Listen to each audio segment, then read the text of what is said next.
Oke, kalau gitu, Baik, silakan. Oke, siap. Saya izin ambil foto dulu. Pas. Oke, udah ya.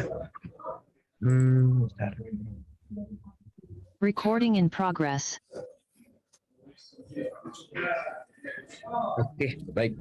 Selamat malam Pak Ferry dan juga selamat malam untuk teman-teman Universitas Semarang semua.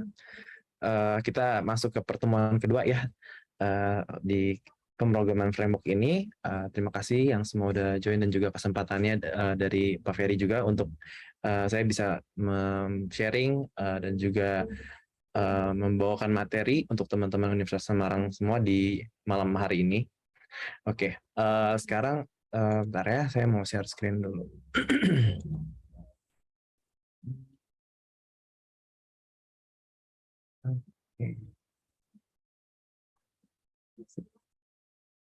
Oke ya, teman-teman.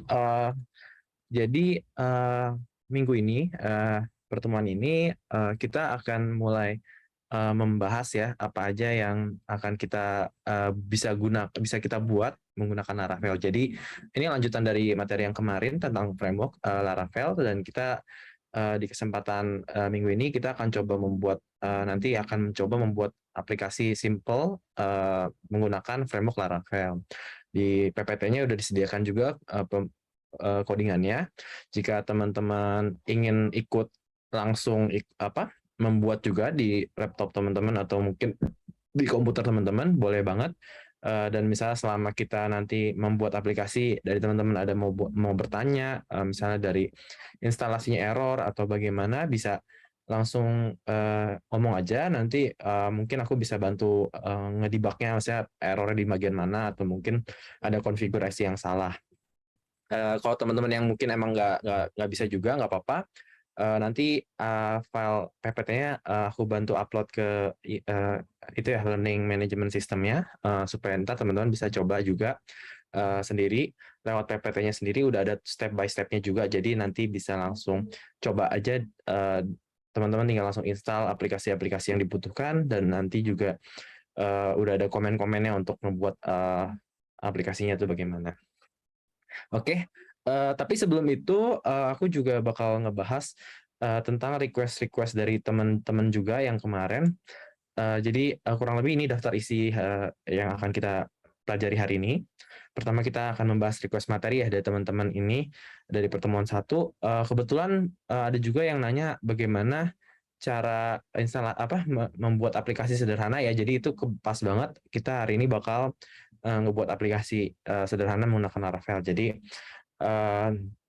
nanti itu bakal kita di habis beres membahas request materi kita akan lanjut ke ke membuat aplikasinya. Terus yang aplikasi kita buat ini kita akan fokus di bagian back end ya. Jadi kita akan membuat suatu aplikasi dengan perspektif kita ini sebagai back end developer gitu ya.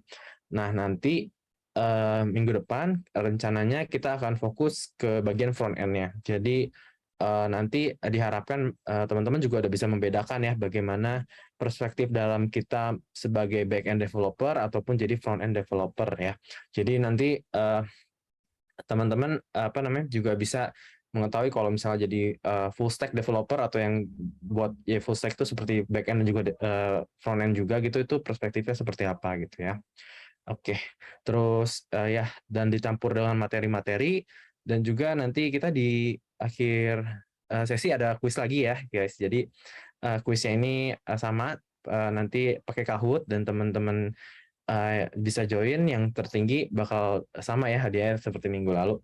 Cuman mungkin dari aku bakal membatasi. Jadi yang kemarin minggu lalu menang, minggu ini sorry banget nggak bisa 2 kali nih dapat vouchernya. Jadi khusus buat teman-teman aja yang belum kebagian biar semuanya kebagian juga vouchernya dari video.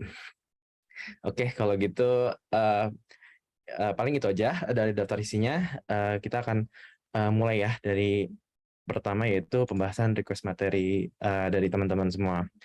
Jadi di sini sebenarnya ini campur ya, nggak cuma dari kelas kelas ini juga, maksudnya nggak cuma dari kelas yang hari ini, tapi dari kelas hari Senin juga ada beberapa yang aku masukin ke dalam PPT ini karena memang lumayan bagus ya buat teman-teman juga tahu kalau misalnya pertanyaannya itu seperti apa gitu. Jadi aku akan mulai menjawab pertanyaan pertama ya. Jadi tadi ada yang menanyakan bagaimana sih soal SDLC itu gitu. Jadi aku sekarang mau bahas ya soal SDLC itu apa kira-kira. Sebenarnya mungkin teman-teman udah ngerti lah SDLC itu udah pasti udah pernah dengar-dengar ya apa itu waterfall dan juga agile itu pasti udah familiar banget. Nah di sini mungkin aku mau sharing aja bagaimana sih kalau di video tuh dalam melakukan SDLC.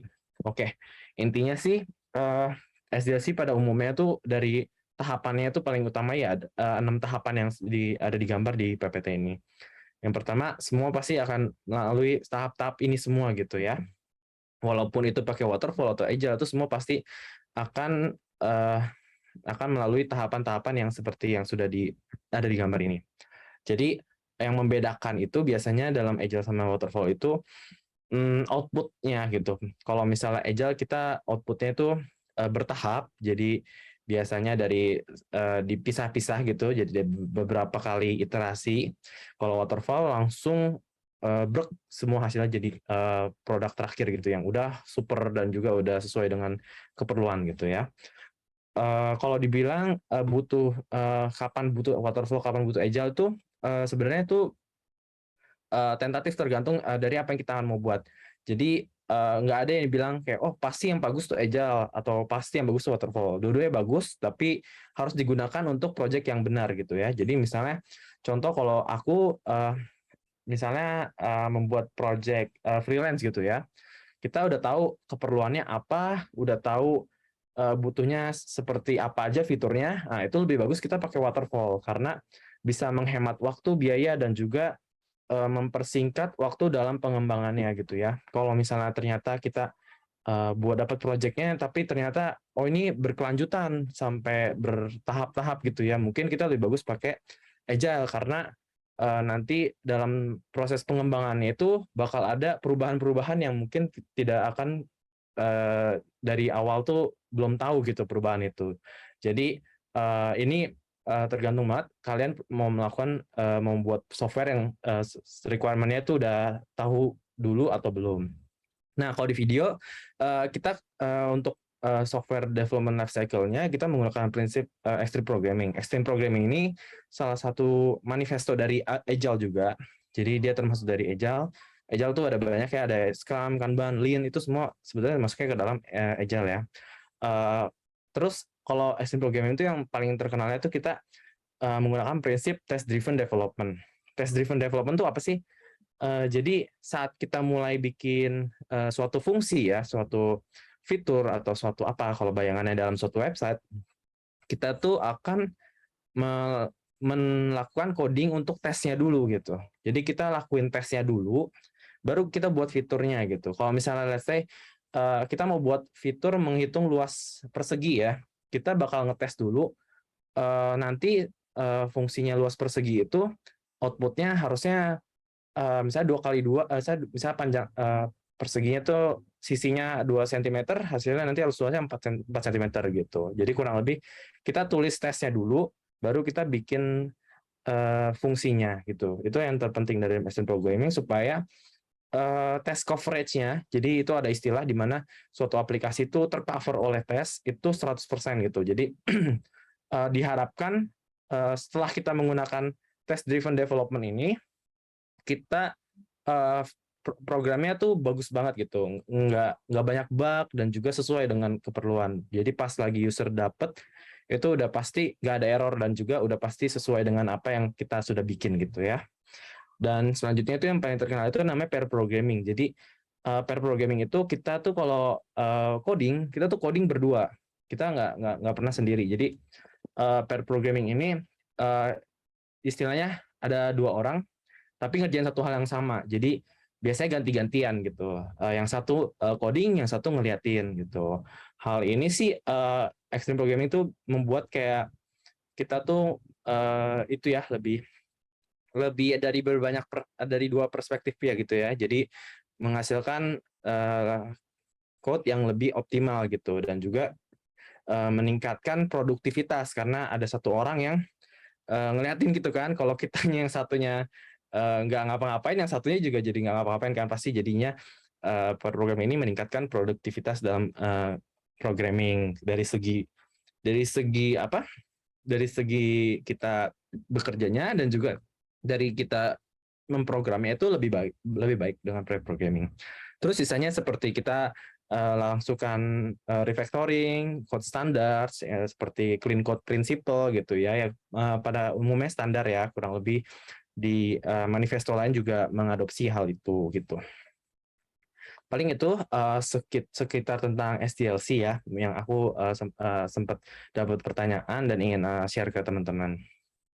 Nah, terus tadi kan aku udah sebut soal agile sama waterfall ya. Mungkin aku kasih tahu juga mungkin bedanya tuh ya kurang lebih seperti ini ya. Tadi kita udah lihat juga kalau waterfall kita udah step by step kayak air terjun gitu. Kalau agile kita bagi-bagi menjadi beberapa iterasi gitu ya, dari beberapa sprint gitu supaya aplikasinya dapat dibuat sesuai dengan keperluan dari sprint sebelumnya gitu. Jadinya hasilnya bakal lebih bertahap dibanding waterfall yang langsung jebret gitu, langsung beres semuanya. Oke. Terus, oh ya ada juga aku mau share tentang continuous integration sama continuous development itu dalam membangun membangun suatu software gitu ya. Jadi di sini aku share juga gimana sih sebenarnya kalau proses dari awal programmer beres ngerjain coding gitu sampai akhirnya user bisa dapat gitu ya. Jadi ini secara ribetnya tuh kurang lebih kayak gini nih. Nanti aku ada versi lebih ini juga lebih singkatnya gitu ya. Pada umumnya sebenarnya saat kita selesai bikin code itu, code kita bakal dites beberapa kali gitu ya. Yang paling pertama itu kita melakukan lewat unit test gitu ya. Itu seperti apa ya? Itu kalau dalam istilahnya itu ada white box testing gitu ya. Itu buat ngecek kalau fitur-fitur yang dibuat itu nggak akan ngebrok fitur-fitur sebelumnya gitu ya. Terus dari situ kalau semua rangkaian tes yang sudah ada itu diselesaikan, baru kita masukin aplikasi fitur yang tadi kita buat itu ke tahap yang namanya staging. Jadi kalau misalnya kita buka suatu website gitu ya, misalnya video.com gitu ya, itu udah di production gitu, di mana user udah bisa akses. Nah, kita tuh biasanya tuh masukin ke tahap staging atau yang dibilangnya test environment gitu ya. Itu jadi cuma bisa diakses oleh developer doang dan juga tim internal dari perusahaan. Nah, biasanya di situ kita mulai tes sesuai dengan bagaimana user interaksi dengan website gitu ya. Jadi mulai dari klik tombol login, dari uh, tombol play gitu semuanya ya kita tes secara user gitu ya. Setelah beres ternyata udah aman, baru deh dari staging kita integrasikan ke production gitu. Jadi baru dari situ fiturnya bisa diakses oleh user. Jadi tanpa ada error ataupun ketidaksesuaian yang sudah dibuat gitu. Jadi kalau misalnya tadi versi ribet, ini contohnya versi gampangnya ya. Kalau versi gampangnya ini contoh kalau misalnya kita dalam development web ya, dalam suatu web platform gitu. Jadi pas pertama kali developer beres ngerjain, nah di sini SCM itu maksudnya ya sudah diupload ke Git gitu ya, ke GitHub atau GitLab gitu ya. Kita mulai langsung di developernya itu sudah ada tesnya itu diotomatisin, jadi langsung ngetes semua yang udah dibuat, ternyata nggak ada masalah. Kita lanjut ke deploy to staging ya. Di staging ini kita bakal coba melakukan testing lagi setelah udah masuk ke staging ya, kayak yang tadi sudah dijelaskan. Setelah di testing di staging udah aman, baru kita masukin ke Canary. Nah, di Canary ini, Canary itu apa sih? Mungkin baru familiar ya, teman-teman baru pernah dengar nih Canary. Belum sangat familiar. Canary ini biasanya tuh kita namanya tuh apa ya? Deployment-nya itu persentase user aja gitu. Jadi misalnya ada 100% user, kalau Canary itu kita kasih ke 10% user aja gitu. Jadi cuman 10% orang doang yang baru dapetin versi terbarunya gitu loh. Jadi fitur yang tadi kita buat, kita coba dulu buat 10% orang gitu, atau mungkin 5% orang gitu. Kita bisa atur sendiri mau berapa sih yang dapat fitur baru ini. Nah, dari situ mungkin teman-teman juga pernah ya ngalamin di aplikasi Instagram atau di mana gitu ya, di mana, kok aku udah ada fitur baru, temen aku belum ada fitur baru gitu. Nah, itu biasanya itu namanya kita pakai Canary gitu ya. Jadi di situ dicek dulu nih setelah dapat fitur baru, user ada nemu error nggak gitu, atau mungkin dari dashboard kelihatan nggak ya, misalnya user tuh menggunakan fiturnya berapa banyak, atau terus ada error nggak yang dipakai.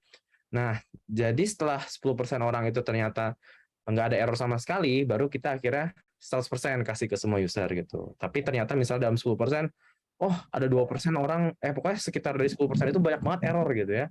Itu kita bisa lakukan rollback. Kita rollback fitur yang kita udah buat, kita balikin lagi ke produk staging supaya nanti kita perbaiki gitu errornya di bagian mana gitu.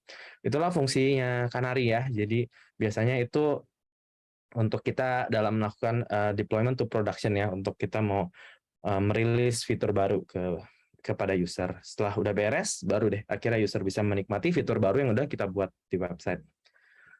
Kalau untuk mobile gimana? Mobile lebih gampang, karena mobile itu dia lewat aplikasi kan. Kalian download lewat Google App Store, kalau dari iPhone kalian dari App Store ya. Sorry, kalau misalnya di Google Play Store. Oke, jadi Play Store ya.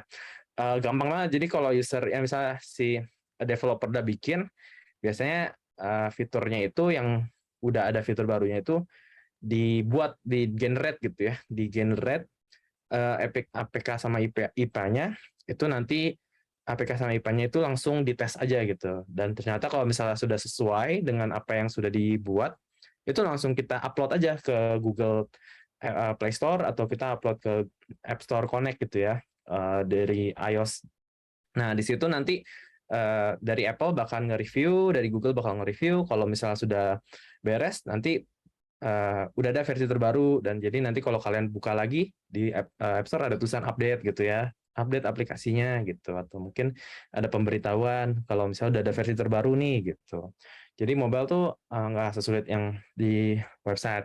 Kalau ditanya bisa nggak sih rilisnya 10% juga kayak misalnya kayak di website, bisa, tapi itu kita pakai layanan dari Google atau dari Apple-nya. Jadi Apple-nya bisa kita setting ya. Jadi dari situ kita setting mau adoption-nya cuman 10% dulu aja gitu. Nanti kita lihat hasilnya gimana, baru akhirnya kita roll out 100% gitu. Bisa banget.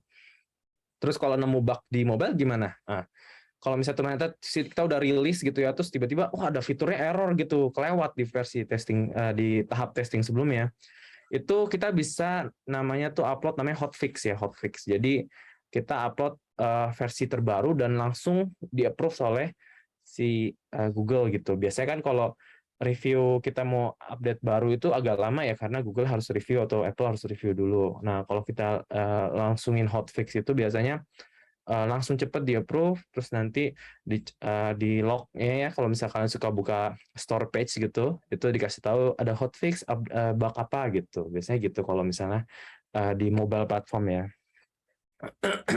Oke, kurang lebih itu.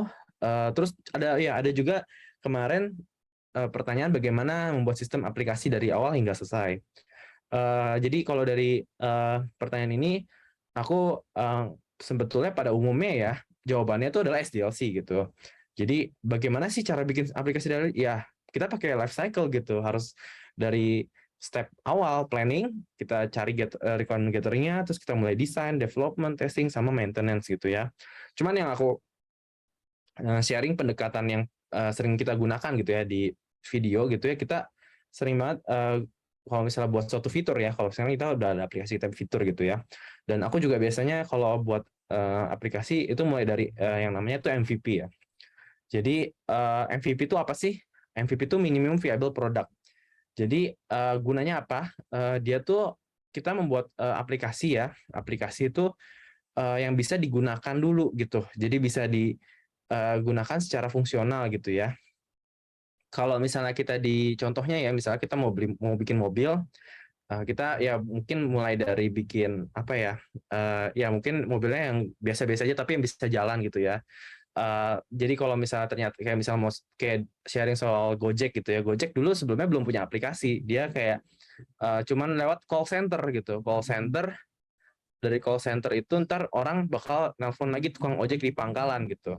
Dari situ orang bakal lihat, oh banyak nih peminatnya gitu, baru akhirnya dia lanjutin, oh ya bisa pesen lewat aplikasi, habis itu oh bisa lewat chat lewat aplikasi, terus oh bisa pesan makan gitu kan, baru akhirnya makin sempurna gitu. Nah aku maksudnya kalau misalnya buat aplikasi itu biasanya kita lebih arah ke sebelah situ, dibanding kita langsung bikin aplikasi yang sumbrek gitu ya. Kadang-kadang malah jadi hasilnya tuh nggak sesuai apa yang diinginkan oleh orang gitu. Jadi malah jadi nggak kepakai gitu. Kalau misalnya kita gunakan aplikasi lewat MVP ini, kita bisa dapat review, feedback, atau mungkin kita udah bisa belajar nih apa aja sih sebenarnya yang nggak berusaha kita tambahin gitu, atau mungkin apa sih yang diperlukan gitu. Jadi kalau saya aku dari sharing aku mungkin dari sistem membuat aplikasi kita bisa tuh menggunakan pendekatan MVP ya, biar teman-teman mungkin kalau misalnya nanti mau bikin aplikasi gitu ya udah nggak langsung kayak eh, langsung jadi gitu, tapi kita mulai dari yang user bisa cuman pakai dulu, habis itu mungkin diintegrasiin dengan third party, bisa pakai payment gateway gitu atau gimana. Nah mungkin itu sharing sekitar soal pembuatan aplikasi ya dari awal. Oke, jadi paling itu aja sih yang aku share soal materi request materi ya dari teman-teman semua. Terus sisanya kan ada yang nanya soal kita membuat aplikasi. Nah, habis ini kita akan coba bikin aplikasi sederhana ya menggunakan Laravel. Jadi kita akan lanjut untuk materinya dulu. Habis beres materi teorinya, baru kita langsung bikin aplikasinya gitu ya. Oke, jadi sebelum kita mau bikin aplikasinya nih, aku mau bahas dulu seputar HTTP ya, atau HTTP, request dan response gitu. Karena kita mau bikin suatu aplikasi website ya, semua tuh biasanya tuh kalau website sangat sangat ini banget sama HTTP ya. Jadi karena apa ya? Karena semua yang kita lakuin request dalam web browser gitu ya, kalau kalian tahu sendiri, kalian mau buka facebook.com, google.com kan depannya tuh HTTP dulu kan, http:// gitu atau HTTPS gitu yang secure ya. Kalian bakal mengirim request HTTP ke server Facebook, ke server Google gitu. Jadi ada baiknya kalau kita paham dulu konsep dari HTTP-nya itu sendiri yang terbagi dari dua. Yang pertama adalah request dan response-nya. Jadi kalau misalnya request itu pertama ya aku akan jelasin soal request ya. Saat kita pertama kali ngetik gitu ya di web browser misalnya di Google Chrome gitu ya, tulis www.google.com gitu ya. Itu kita mengirim HTTP request gitu ke Google gitu. Dan itu ada apa ya? Ada empat ya, ada empat terbuat request itu terbuat dari empat seperti empat empat body gitu ya. Jadi ada empat komponen, empat komponen. Jadi intinya saat kita itu ada empat komponen. Nah, empat komponen itu apa aja sih? Nah, di sini aku udah sediain juga. Komponen yang pertama itu adalah method ya, HTTP method. Jadi saat kita membuat request itu tadi ke Google, itu harus ada metodenya. Nah, biasanya yang kalau kita lakuin di di web browser itu kita pakai metode yang get. Nah, jadi ini biasanya get itu kita minta resource gitu, kita minta tampilan gitu. Jadi kalau misalnya kita buka home gitu, home di Facebook ya, kita minta tampilan home gitu dari Facebook, server Facebook. Jadi server Facebook, oke, kita balikin nih tampilan untuk home kamu gitu. Jadi get itu biasanya kita mengambil data dari server. Nah, terus sebenarnya ada banyak sih metode-metode lain ya. Cuman yang paling terkenal tuh biasanya get, post, delete gitu ya. Terus ada patch juga. Ini pada umumnya ya kalau post itu bedanya sekarang kamu mengirim gitu. Kamu ngirim data ke server. Nanti server bakal menyimpan datanya kamu. Misalnya kamu mau registrasi ya. Kamu biasanya kan input suatu formulir ya, formulir. Nah, di formulir itu ada button tuh. Nah, biasanya buttonnya itu mengirim request dengan metode post gitu. Jadi supaya dia ngirim data-data kamu tadi yang diformulir ke dalam server. Jadi kalau POS ini emang nggak bisa di URL gitu ya. Biasanya kalau metode POS ini kamu diaturnya ya lewat form gitu, atau mungkin dari fungsi-fungsinya sendiri dari websitenya. Yang cuma dari URL tuh bisa dari get aja, bedanya gitu kurang lebih ya. Dan juga itu berlaku dengan metode lainnya, dengan delete, option, terus patch dan lain-lainnya, itu semua sama ya seperti yang tadi, cuman beda fungsi aja. Kalau delete dia ingin menghapus gitu sesuatu di server gitu ya. Kalau patch biasanya mengubah datanya gitu, mengupdate gitu. Nah, terus itu satu ya metode ya, kan tadi aku bilang ada 4 ya. Jadi yang pertama metode, yang kedua tuh ada header. Nah, header ini biasanya nggak kelihatan. Saat kamu pakai header ini nggak kelihatan. Itu biasanya buat apa ya, authentication atau mungkin security lah, pokoknya tentang security ya header gitu. Jadi dia data yang dikirim berupa data-data security ataupun seperti enkripsi dan lain-lainnya gitu ya. Nah, yang ketiga itu adalah parameter. Nah, kalau ini paling mungkin kalian sering lihat karena biasa dalam URL itu biasanya misalnya facebook.com terus ada tanda tanya apa ya, tag networking atau mungkin dan apa. Nah, yang dalam URL itu merupakan bagian dari HTTP request juga ya. Nah, itu biasanya ntar dengan kalian tambahin sendiri gitu di URL-nya, nanti dari server bisa ngambil datanya gitu. Misalnya dari URL-nya itu namanya param. Nah, itu namanya parameter ya, parameter. Jadi disingkatnya param. Nah, itu biasanya di dalam URL. Nah, eh, ini biasanya bisa kelihatan sama kita. Kalau header tadi nggak kelihatan. Sama body, yang terakhir tuh yang keempat tuh body. Body ini juga nggak kelihatan. Biasanya ini menyimpan data yang lebih general. Jadi contohnya kalau tadi header lebih ke authentication dan lain-lain ya, session dan mungkin hal-hal yang mungkin nggak dilihat sama user. Kalau body ini contohnya kayak kalian bisa registrasi ya, kalian ada full name, ada email dan lain-lain, itu dimasukin ke body gitu. Jadi kalau kalian mau kirim data itu masuknya ke body di HTTP request-nya. Oke. So far itulah seputar singkat ya soal HTTP request. Nah, terus selanjutnya ini yang aku ada ini ya. Aku kasih tahu juga HTTP itu kurang lebih kayak gini nih, ada gambarnya ya. Kalau HTTP request dan respond tuh pertama request tuh dari klien, dia bakal minta ke server gitu. Kalau dari server tuh bakal balikin dengan response gitu, HTTP response. Nah, terus ini juga ada penjelasan soal HTTP ya. HTTP itu protokol jaringan lapisan application layer gitu ya. Jadi untuk ngebantu kita transfer data antar komputer gitu. Jadi bisa dalam bentuk dokumen, file, gambar, dan juga lainnya itu lewat HTTP. Dan kalau kalian familiar juga soal OSI model, ini HTTP itu berada di application layer ya. Kalau misalnya sebenarnya request tuh ada lain loh, ada kayak contohnya TCP, UDP itu ditransport ya. Cuman mungkin dia nggak bisa tuh transfer dokumen sama file gambar. Biasanya mungkin cuman protokol dikit doang, kayak cuman teks dikit atau cuman nomor-nomor doang, dan pokoknya sangat terbatas gitu. Kalau HTTP dia ada di application, jadi dia tuh bisa transfer banyak gitu ya. Dan biasanya lebih banyak gitu metodenya. Tadi kalau misalnya di TCP mungkin cuma bisa ngambil data doang. Kalau di HTTP kan tadi bisa ada banyak ya, ada bisa get, post, head gitu, delete, put, option dan sebagainya. Nah, kurang lebih itu soal HTTP. Nah, terus sekarang kita bakal lanjut ke response ya. Jadi tadi kan kita udah request tuh. Kalau di gambarnya kan kita udah ngasih. Nah, terus server bakal balikin response. Tadi udah request, kita balikin response gitu ya. Nah, terus kalau status terbuatnya tuh dari status code, headers dan body ya. Sama seperti paling paling ini mungkin paling terkenal ya, teman-teman mungkin sering banget kalau ada error gitu dari suatu website, pasti lihat oh 502 gitu atau 404, nah not found gitu ya.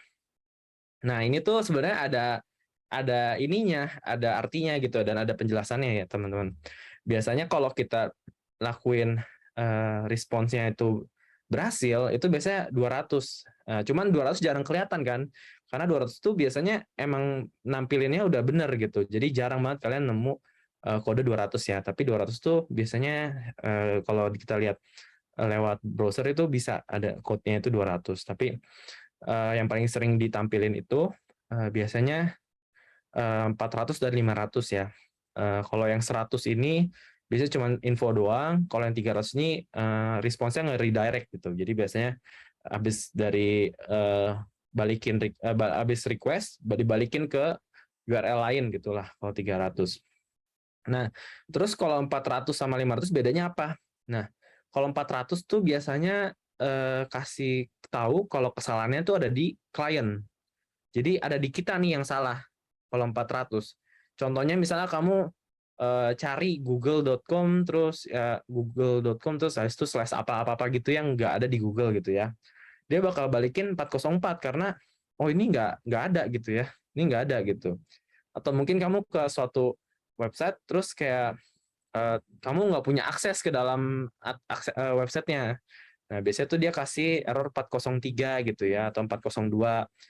Dibilang kamu nggak punya akses, harus login dulu gitu. Jadi itu biasanya kalau 400 itu kesalahannya dari kita gitu ya. Sedangkan kalau 500 itu dari sisi servernya gitu ya. Contoh misalnya kita mau apa? Kita mau buka website, tiba-tiba 502 bit gateway nih. Nah, biasanya nih dari server Nginx nih, contoh di Nginx-nya belum up gitu, atau ada konfigurasi yang salah gitu. Jadi atau mungkin dari aplikasi kitanya sendiri kita salah codingnya tuh ada yang salah gitu ya. Itu langsung bakal dibalikin 500 gitu. Itu salah dari sisi server gitu, bukan dari sisi user. Jadi bisa banyak hal sih, bisa kayak tiba-tiba website-nya down, website-nya lagi maintenance, atau mungkin ada error yang nggak di-handle dari server. Nah, itu bakal nampilin error 500. Nah, kurang lebih itu soal HTTP response gitu ya. Nah, terus dari Laravel, untuk HTTP request method yang di-handle tuh apa aja sih? Nah, Laravel tuh disediain ini ada beberapa ya, ada get, post, put, patch, delete, dan option. Ini yang disupport oleh Laravel dan cukup lengkap karena biasanya tuh kita juga jarang gitu ya. Biasanya kita misalnya mau nge-delete sesuatu, itu biasanya bisa pakai post juga, nggak harus pakai delete gitu. Dan misalnya kita mau edit sesuatu juga bisa pakai post gitu. Jadi jarang banget kita pakai gunain fitur yang lain. Biasanya tuh kurang lebih ya kita pakai get dan post saja. Cuman untuk lebih bagus gitu ya, code kita lebih bagus dan lebih stateful gitu, lebih bener. Kita mau hapus ya hapus gitu, bukan post, biar nggak bingung gitu ya. Kita bisa pakai metode yang sesuai dengan apa yang sudah disediakan oleh HTTP sendiri. Kurang lebih itu soal HTTP yang dihandle oleh Laravel.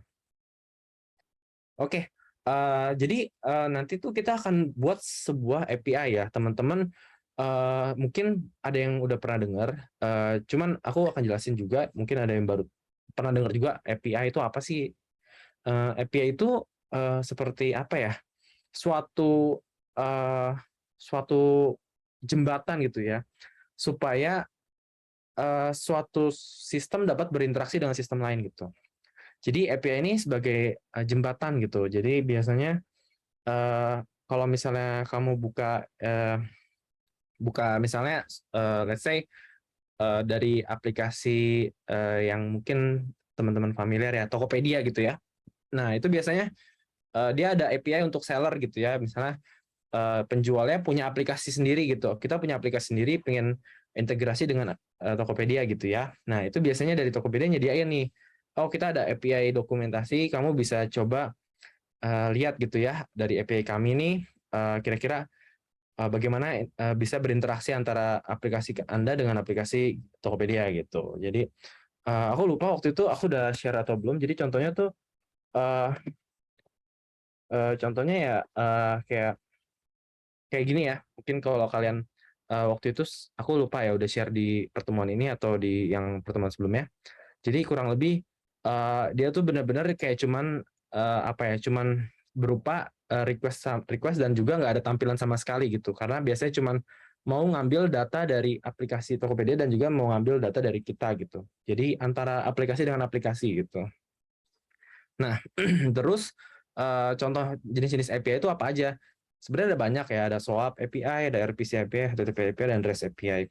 Dan di sini kebetulan yang akan kita coba bangun, kita akan pakai HTTP API ya. Kalau yang lain sebenarnya agak bisa juga, cuma lebih advance aja. Dan nanti kalau kalian pengen lebih dalam tuh bisa banget dipelajari sendiri. Terutama sekarang tuh ada yang REST API itu sendiri ya, lumayan sering digunakan.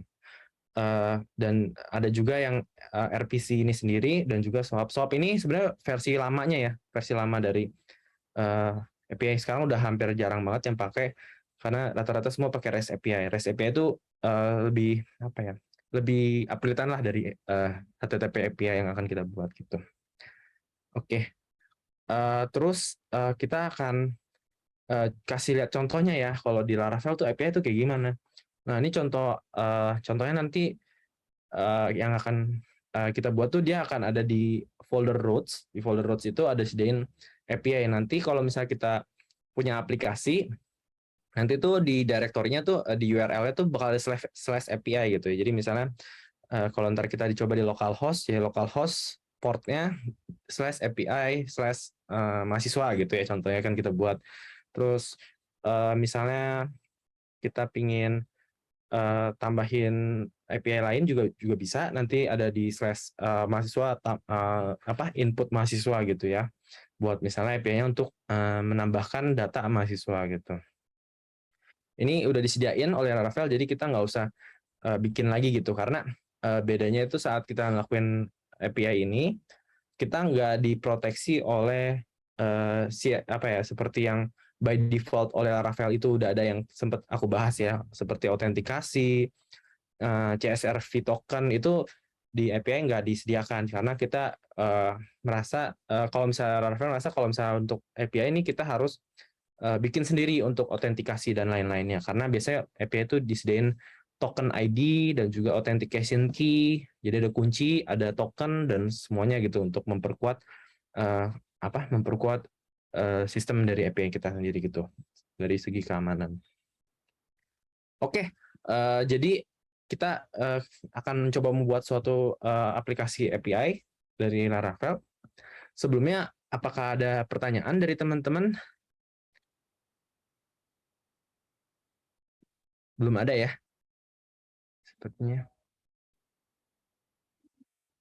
Oke, jadi dari teman-teman kalau misalnya nanti ada pertanyaan atau ada yang kurang jelas, itu boleh banget di chat ya di kolom Zoom. Jadi nanti aku akan bantu bahas dan bantu jelaskan ulang jika memang dari teman-teman masih ada yang belum ngerti gitu ya. Oke. Nah, kita lanjut berarti aku akan kasih gambaran utama ya. Nanti kita mau bikin aplikasi apa sih? Kita akan buat program API sederhana ya. Nah, di program ini kita cuman ada satu database gitu, satu table. Jadi teman-teman mungkin tahu ya kalau database ada table gitu ya. Terus tabelnya tuh bakal ada kolom-kolomnya ya. Mungkin kalau misalnya ada yang tahu ada primary key-nya gitu kan ya. Primary key dan juga ada lain-lainnya gitu kayak email, angkatan. Nah, itu ntar kita akan buat satu table namanya table mahasiswa. Primary key-nya ID, terus ada email. ID-nya ini kita buat simple aja ya, auto increment. Kita nggak usah pakai format-format yang seperti hash yang UID dan lain-lain.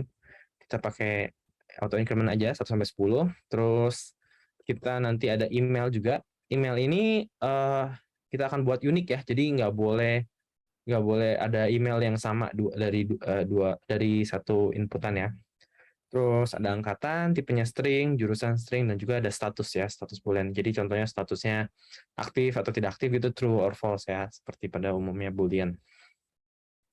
Nah, terus ada dua endpoints. Nah, endpoints ini istilahnya untuk URL ya. Jadi kita bakal bilang kalau di API itu endpoints. Jadi ujungnya API itu kita bilangnya endpoints ya, seperti URL bilangnya. Kita akan ada dua URL aja yang akan kita buat. Cuman di URL ini ada dua metode yang akan kita gunakan. Jadi untuk yang pertama, API/mahasiswa, ini tadi kita bakal menggunakan HTTP request ya, dengan metode GET. Kalau dengan metode GET, itu dia akan dari server bakal balikin semua data mahasiswa dari database yang table mahasiswa ya. Terus dia balikin responsnya 200, sukses gitu ya. Terus kalau metodenya POST, dia itu bakal mengisi data mahasiswa ke database. Jadi kalau misalnya kita ke URL API mahasiswa dengan metodenya POST, itu dia bakal nyimpen data mahasiswa yang udah ada di request-nya, jadi di body-nya, dan juga dari server bakal balikin 200, sukses gitu ya.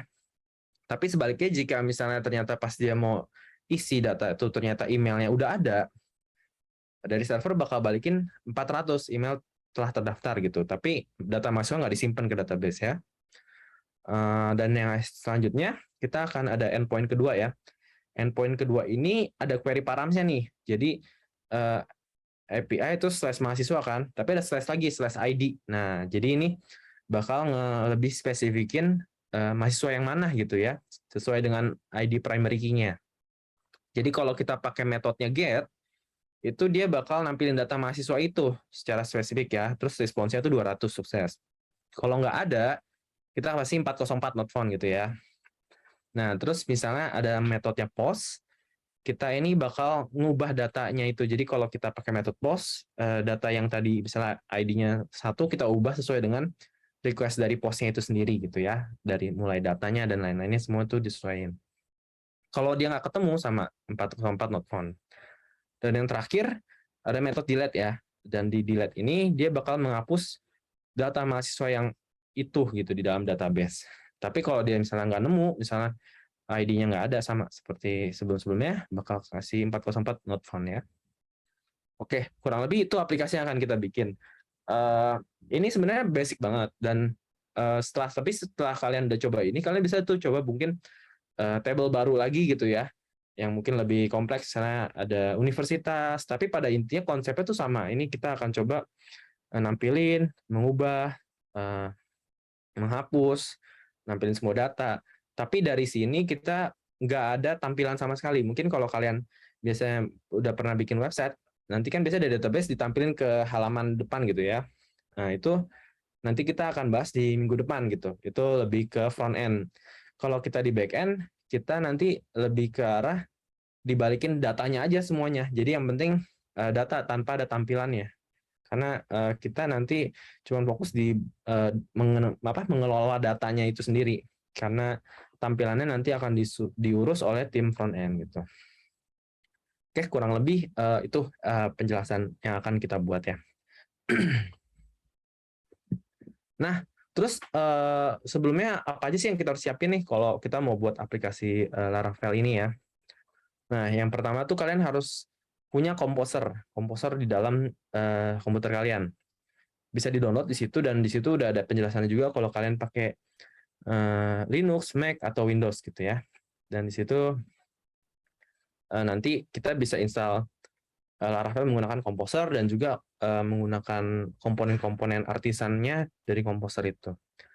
Jadi komposer ini berguna juga misalnya nanti kalian mau ada plugin-plugin sendiri gitu ya. Kalau misalnya ada library-library, kayak misalnya mau ekspor ke Excel, mau ekspor PDF, kalian mau pokoknya hal-hal lain itu bisa banget pakai komposer, nanti tinggal diinstal ke dependensi kalian, nanti udah bisa tuh langsung dipakai fungsi-fungsinya.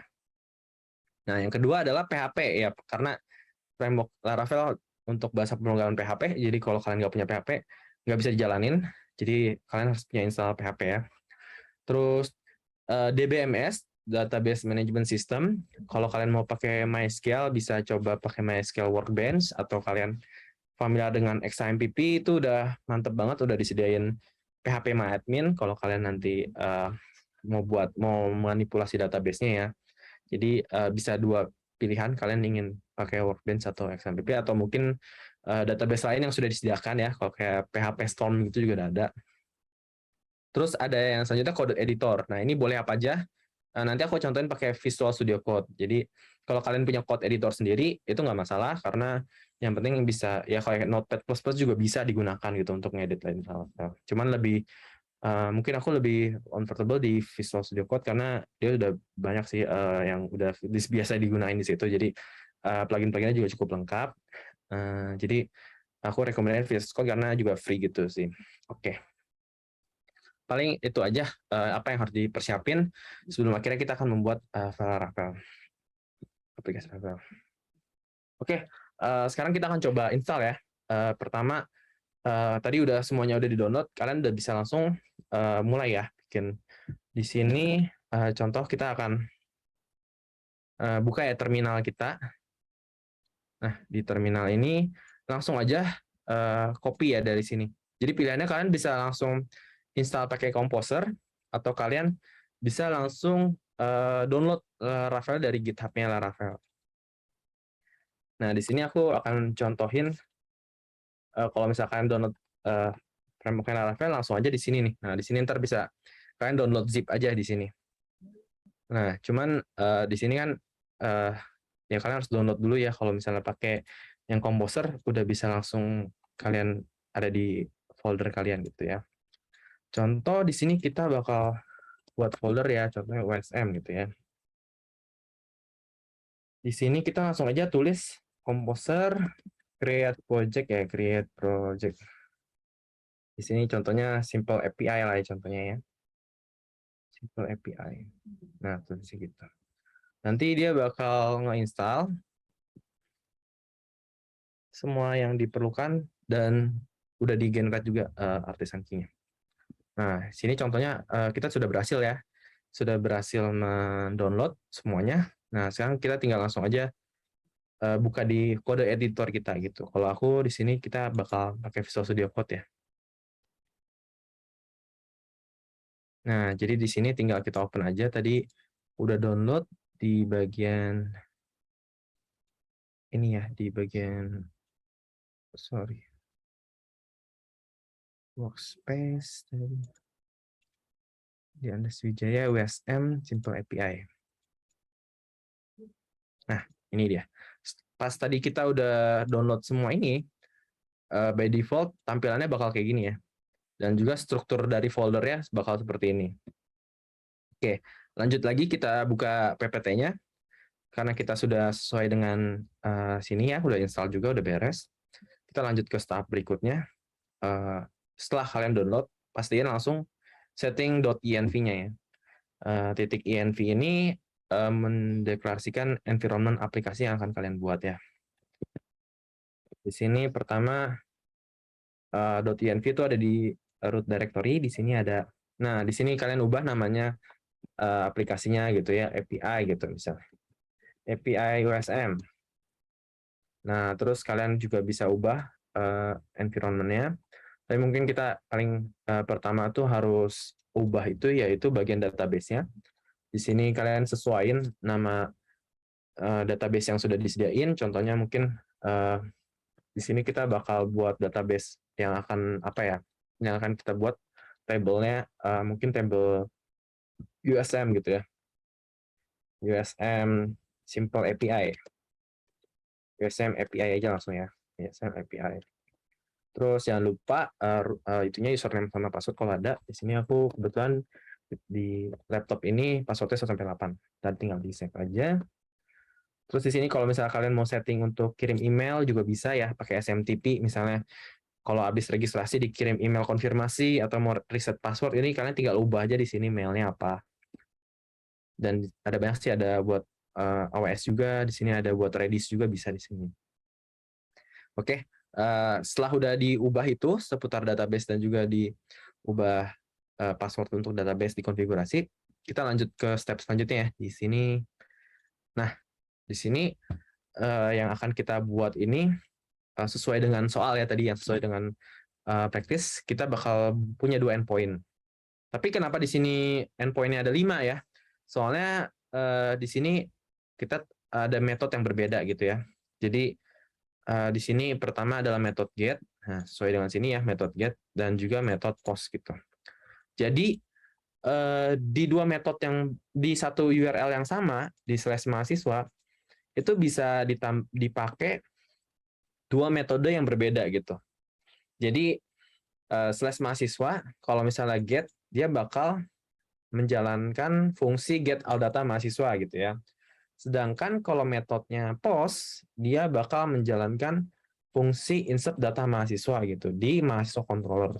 Nah, jadi kita langsung aja buka buka API, buka di sini ya. Buka API-nya di bagian roots dan sini. Nah, di bagian roots ya. Kemarin kan kita pernah coba di bagian web ya di sini di bagian mungkin pernah dijelasin juga ya soal roots web. Nah, kita bakal pakai yang API. Nah, di sini kita hapus aja biar kosong dan tadi kita copy yang ini semua yang udah disediakan ya. Oke. Nah, jadi dari sini kita akan udah menyiapkan ya untuk endpoint yang akan kita gunakan untuk aplikasinya. Nah, selanjutnya sebenarnya kita bisa pilih antara mau bikin controller atau database, tapi mungkin lebih baik kita siapin database-nya dulu, sehingga saat kita membuat controller udah tersedia database-nya.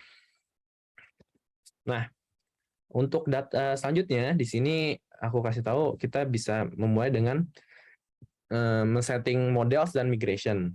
Nah, sebenarnya udah dijelasin ya sebelumnya kalau kalian ingin buat model, mau buat database itu penghubungnya adalah models. Dan migration ini membantu kalian untuk bisa apa namanya? Untuk bisa membuat database dan table-nya tanpa harus kalian buka MySQL Workbench atau kalian buka PHP-MyAdmin buat table baru gitu ya. Dengan migration ini itu kayak semacam version controlling lah, seperti kayak Git ya, Git-nya tapi untuk database kalian gitu. Kenapa migration penting? Karena kalau kalian kerja nanti udah banyak timnya ya, itu biasanya pusing ya kalau misalnya ada table baru, berarti ntar gue harus ekspor ya PHP admin gue SQL-nya, terus gue kasih ke lo SQL-nya gitu. Terus habis itu mungkin database-nya ya mungkin makin banyak timnya, terus database mulai lost track ya. Sekarang guna migration ya adalah kalian mengubah database-nya di codingannya gitu, tanpa harus bersentuhan dengan DBMS-nya seperti PHP admin atau MySQL Workbench gitu. Jadi powerful banget nih udah disediain sama Laravel untuk migration-nya ini. Nah, jadi sekarang kita akan mulai buat model ya di sini ya. Contohnya kita akan buat model mahasiswa. Nah, langsung aja kalian ikutin kode di sini PHP artisan make model mahasiswa / migration gitu ya. Kita buka terminal aja di sini. Nah, di sini kita bisa mulai ya. Tulis aja PHP artisan make model, nama modelnya mahasiswa misalnya. Terus kita buat / migration. Nah, ini sering kejadian juga sih ini. Oke, ini udah berhasil dibuat ya model sama modelnya udah terjadi. Kalau kalian cek di model mahasiswa udah ada dan juga di migration udah ada. Migration itu ada di database dan di migration. Nah, ini by default dari Laravel udah sediain sendiri sih ini. Ini bisa kalian hapus karena ini nggak akan kita gunakan juga. Dan nanti kalau misalnya kita lakukan migration ini bakal kebuat juga gitu ya. Nanti bakal ada database ini. Ini seperti supaya buat ngetes lah gitu ya, ngetes kita kalau punya migration dia udah sediain nih buat contoh-contohnya gitu ya. Di sini udah disediain contoh-contohnya buat kita supaya kita tahu gitu ya. Nah, terus selanjutnya apa? Kita akan lanjut ini dulu ya. Ini factory sama Sitek kita delete dulu karena selanjutnya kita akan setting model mahasiswanya dulu. Nah, untuk setting model mahasiswa kita cuma perlu tambahin table sama primary key-nya aja. Jadi tadi di bagian mahasiswa yang kita udah buat di modelnya, kita tinggal tambahin aja satu atribut table sama satu atribut primary key. Nah, jadi di sini kita tulis aja kalau misalnya table-nya pengen mau di setting apa gitu ya namanya. Kalau di sini kita bakal tulis mahasiswa. Terus primary key jangan lupa, karena kalau table nggak ada primary key nggak bisa di query. Kita tulis aja primary key. Primary key ID aja ya. Nah, sip. Jadi kita udah sesuaiin primary key sama ID. Nanti pokoknya jadi kita mau ngambil data dari mahasiswa udah bisa otomatis dilakuin oleh model mahasiswa ini. Cukup dengan menambahkan table sama primary key aja. Nah, terus selanjutnya kita otak-atik file migration-nya ya. Karena tadi kita baru bikin, dia masih kosong gini ya. Masih tulisannya cuma ID sama timestamps ya. Di sini dari Laravel tuh udah menyediakan langsung timestamp. Jadi ini udah pasti membuat dua field di database di tabelnya, itu created at sama updated at. Nah, created at ini formatnya datetime. Jadi benar-benar saat kamu buat, dia bakal nyatet dibuat tanggal berapa. Nanti kalau kalian misalnya edit atau kalian tambahin field baru atau gimana, itu dia langsung otomatis nge-update-nya ad-nya juga diubah tanggalnya gitu. Jadi enak banget kalian kalau misalnya udah disediain gitu kan, jadi kalian nggak usah ribet-ribet lagi untuk ngebuat log atau mungkin ini siapa terakhir yang ubah gitu ya. Udah ada di situ timestamp-nya gitu ya. Di sini tinggal kita sesuaiin aja sesuai dengan tadi soal ya. Di soal kita pingin email, angkatan, jurusan, sama status. Nah, di sini kita tinggal masukin aja ini semua yang sudah disediakan sebelumnya di PPT. Nah, di sini kalau dilihat isinya tuh kalau misalnya di table itu pertama ya ada nama, kita setting string gitu ya, email string. Cuman yang beda mungkin di sini string kita ada unik ya di sini tuh. Fungsinya itu untuk make sure si email ini nggak duplicate di dalam database gitu. Nah, di situ nggak apa harus beda ya, nggak boleh sama dalam setiap record. Oke, jadi oh ini jangan sampai typo juga, ini sering juga nih dia bakal ada S-nya di belakang mahasiswa ya, harusnya creatable mahasiswa, jangan ada mahasiswa S-nya kayak gini. Kemarin sempat error juga karena gara-gara itu dia ada mahasiswanya, jadi pas kita lakuin migration itu langsung error karena dia bilang nggak ketemu database mahasiswa gitu, padahal ada S-nya di belakangnya gitu. Nah, kita udah beres buat migration ini. Selanjutnya itu kita udah langsung bisa cek nih dengan migration yang ada ini, kita udah bisa langsung cek ya. Kita udah bisa langsung cek. Nah, langsung aja kita siapin dulu DBMS-nya. Bentar.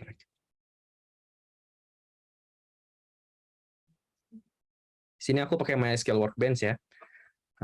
Aku login dulu biar dia bisa jalan database-nya. Oke, sip. Nah, tadi kita udah setting di file env itu kalau misalnya nama database-nya adalah ini ya, nama database-nya adalah USM API. Nah ya, ini ya, USM API. Nah, kita bisa langsung tulis aja di sini ya, di code editornya, tulisnya PHP Artisan Migrate. Nah, saat kita tulis nih PHP Artisan Migrate, dia bilang, database USM API belum ada nih. Nah, dia bilang, mau dibikinin nggak? Jadi kita bahkan bisa minta si Artisan ini untuk bikinin database di dalam MySQL kita gitu ya. Jadi di sini kita tinggal tulis aja yes ya, yes bikinin. Nah, jadi setelah udah bikin yes, dia udah bakal langsung bikin table mahasiswa. Sama udah database-nya juga. Ini refresh all. Mungkin bisa ya, di sini ada USM API ya, ini ya. Ini tadi kita buat. Ini hapus aja nih. Kita drop now. Nah, sudah buat, terus di sini udah ada table mahasiswa juga ya. Dengan yang tadi sudah ada ID, nama, angkatan, jurusan, status, dan lain-lain sudah dibuat. Nah, di sini udah ada juga yang tadi sebelum-sebelumnya di migration sebelumnya udah kebuat juga. Terus apa aja sih komennya sama buat di migration? Jadi kita bisa lakuin namanya rollback ya. Misalnya kayak, oh salah nih, tadi kita maksudnya pencet migration-nya nggak sengaja gitu ya. Kita bisa rollback. Jadi kita bisa balikin lagi ke state sebelumnya. Tinggal tulis aja PHP artisan migrate terus *2 rollback. Nah, di sini dia bakal nge-rollback semua yang tadi dari kita bikin gitu ya. Jadi kalau kita refresh lagi, udah nggak ada table-tablenya ya. Coba kita refresh. Nah, udah nggak ada table-nya tadi, udah tinggal migration doang. Nah, ini table migration ini adalah apa? Untuk apa namanya? Untuk nge-track. Ini adalah by default untuk nge-track dari Laravel-nya. Nah, terus ada juga komen untuk PHP artisan migrate refresh ya. Kalau migrate refresh ini dia bakal nge-rollback dulu, terus baru akhirnya dia bakal lakuin migration gitu ya. Jadi kalau misalnya kita sekarang migrate, dia bakal bikin data table. Bentar ya, di sini kita refresh dulu, refresh all. Nah, udah ada kan table mahasiswanya. Ini close. Kita close dulu. Kita apa namanya? Bisa sekarang pakai yang refresh ya. PHP artisan migrate refresh. Nah, ini dia bakal ngedrop rollback dulu. Kalau kalian lihat ya, dia bakal rollback dulu, baru akhirnya dia bakal migration lagi gitu ya. Jadi ini powerful banget ya, disediain oleh Laravel dan kita bisa langsung gunakan gitu untuk mengelola database kita. Oke, kurang lebih gitu untuk migration ya. Kita bakal lanjut langsung ke bagian selanjutnya yang untuk database ya. Ini masih di dalam database ya guys, jadi kita belum nyentuh controller. Selanjutnya adalah seeder sama factory. Jadi yang aku pernah bahas sebelumnya, di Laravel itu disediain untuk kita ngisi database kita biar nggak kosong. Jadi kita bisa isi dengan data dummy ya, supaya bisa kita tes nanti, oh ya ada data-data apa aja tanpa kita harus masukin satu-satu gitu ya. Nah, di sini kita bisa pakai namanya factory. Di sini cara bikin factory tinggal ikutin aja di sini PHP artisan make factory gitu ya. Terus nama factory-nya. Nah, di sini aku akan balik ke code editor. Kita akan tulis ya PHP artisan make factory, nama factory-nya. Nama factory-nya misalnya mahasiswa factory. Nah, di sini kita langsung aja buka ke bagian database, terus di bagian factory ya. Di sini ada nih mahasiswa factory. Nah, kita balik ke PPT, kita tinggal lihat aja nih ya, sebenarnya apa sih yang perlu dipersiapkan. Pada umumnya kita harus kasih tahu dulu di apa? Di bagian factory-nya, database yang ini bakal ngisi apa sih? Nah, di sini kita langsung aja tulis pertama, kita kasih tahu kalau ini tuh bakal ngisi model mahasiswa gitu. Nah, di sini kita juga harus import mahasiswanya ya, di sini jangan sampai lupa. Jadi kita use app models mahasiswa. Jadi kita import dulu file modelnya, jangan sampai lupa di bagian itu. Sorry, ini slash-nya salah slash. Oke, jadi kita import mahasiswanya dari model mahasiswa. Kita kasih tahu kalau kita akan melakukan pengisian data ke tabel mahasiswa. Terus di sini udah aku sediain juga. Di sini apa aja yang mau diisi ya. Nah, di sini ini isi-isinya sama aja kayak yang ada di dalam field database-nya ya. Nama kita bisa gunakan library Faker. Ini Faker udah disediakan juga oleh PHP ya. Ini bukan Laravel, tapi Faker tuh udah disediain. Jadi dia bakal ngerandom nama-nama gitu ya. Dan di sini juga bisa nih email. Kalian bisa langsung diisi sendiri pakai email. Terus ini kita akan pukul rata semua angkatannya 2018, jurusannya informatika, statusnya true ya. Jadi nanti saat dilakukan pengisian 10 data, semuanya angkatan dan jurusannya sama ya, sekitar 2018 dan informatika. Nah, udah jadi nih kita factory-nya. Terus gimana cara isinya? Jadi untuk mengisi database-nya, kita perlu namanya seeder. Jadi factory-nya ini sebagai fungsi untuk mengisi database, tapi untuk manggil, untuk menjalankan fungsinya, kita butuh seeder. Nah, di sini kita bisa mulai dengan menggunakan, kita juga bisa minta nih, kita pokoknya enak banget ya, kita mau bikin seed juga udah bisa pakai PHP Artisan ya. Jadi kita langsung aja sesuai dengan PPT, kita tuliskan PHP Artisan make seed. Seed-nya kita nama mahasiswa seeder. Seeder, table seeder gitu ya, table seeder. Nah, berhasil dibuat nih. Kita langsung lihat aja di folder database bagian seeder. Nah, masuk table seeder. Nah, dia bakal kosong seperti ini ya. Dan kita tinggal masukin aja fungsi yang di sini ya, di bagian run-nya nih, saat di running, kita bakal ngejalanin nih mahasiswa factory create untuk yang itu. Apa namanya? Untuk dia bakal ngisi dari tabelnya gitu. Di sini kita bakal isi 10. Kalau kita 20, dia bakal jadi 20. Di sini kita mau 10, 10 gitu. Nah, di sini udah ada juga di sini ya, kita bisa ngejalanin dengan cara ini. Dengan ikutin perintah PHP Artisan dbseed. Nah, terus habis itu slash kelasnya ya, kelas mahasiswa yang ingin kita masukin datanya. Nah, ini kelasnya tuh sama aja ini sih, mahasiswa table seeder. Mahasiswa table seeder. Nah, di sini dia bilang seeding database. Nah, sekarang berarti sudah keisi database kita, table mahasiswa kita udah keisi. Kita bisa cek di MySQL Workbench kita refresh aja. Kita refresh, terus kita ke folder mahasiswa. Nah, udah keisi ini guys. Jadi tadi kosong kan. Sekarang udah keisi dengan data-data yang udah kita running. Jadi di sini keisi 10 karena tadi kita udah ini juga masukin 10 ya. Nah, kalau misalnya kita mau tambah lagi misalnya 20 gitu ya.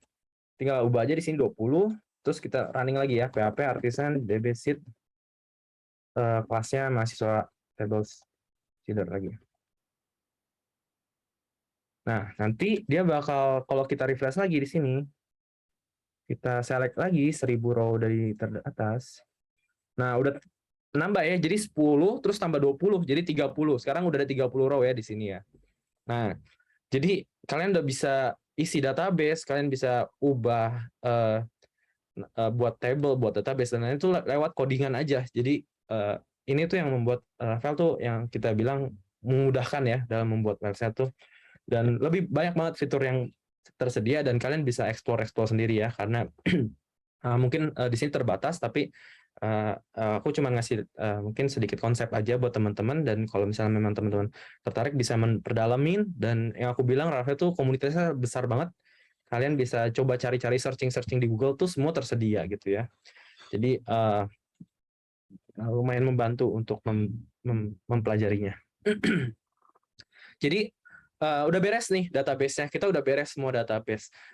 Kita udah siap menggunakan table database-nya. Sekarang kita tinggal mengelola aja database-nya itu sendiri. Di sini kita akan mulai membuat controller. Jadi tadi kan kita udah bikin root ya, kita udah buat root di API sini. Nah, kalau dilihat ini kan butuh controller mahasiswa dengan fungsi ini semua ya. Nah, di sini berarti kita jangan lupa kita bakal buat suatu controller. Jadi kita bakal buat controller, cara bikin controller tinggal tulis aja PHP Artisan make controller. Kita buat mahasiswa controller ya, mahasiswa controller. Sip. Nah, jangan lupa kita harus import juga controllernya di bagian ininya, Visual Studio, di bagian API-nya ya. Kita tulis app http, ada di soal http ya, terus dia controller, terus dia bagian mahasiswa controller. Mahasiswa controller. Terus di sini mahasiswa controller masih kosong kan? Kita harus mengisi mahasiswa controller ini dengan fungsi-fungsi yang ada di sini. Ada get all data mahasiswa dan juga insert. Nah, di sini jangan lupa juga karena kita di controller bakal ngambil database, jadi kita harus import juga modelnya itu ya, modelnya si mahasiswa, yaitu database-nya. Jadi kita tulis aja di sini app models, terus mahasiswa ya. Nah, di sini dengan kita udah import model mahasiswa, kita udah bisa nge-query mahasiswa kayak seperti select si mahasiswanya, mau cari mahasiswa yang mana, mau delete yang mana, itu udah tinggal pakai kelas mahasiswa yang udah kita import. Itu namanya ORM Eloquent ya, dari Laravel itu yang nanti kita akan coba, itu gampang, kalian nggak usah select from table ini, table apa gitu, lebih gampang daripada kalian nge-query sendiri pakai SQL ya. Jadi di sini kita akan buat public function get all data mahasiswa ya, get all data mahasiswa.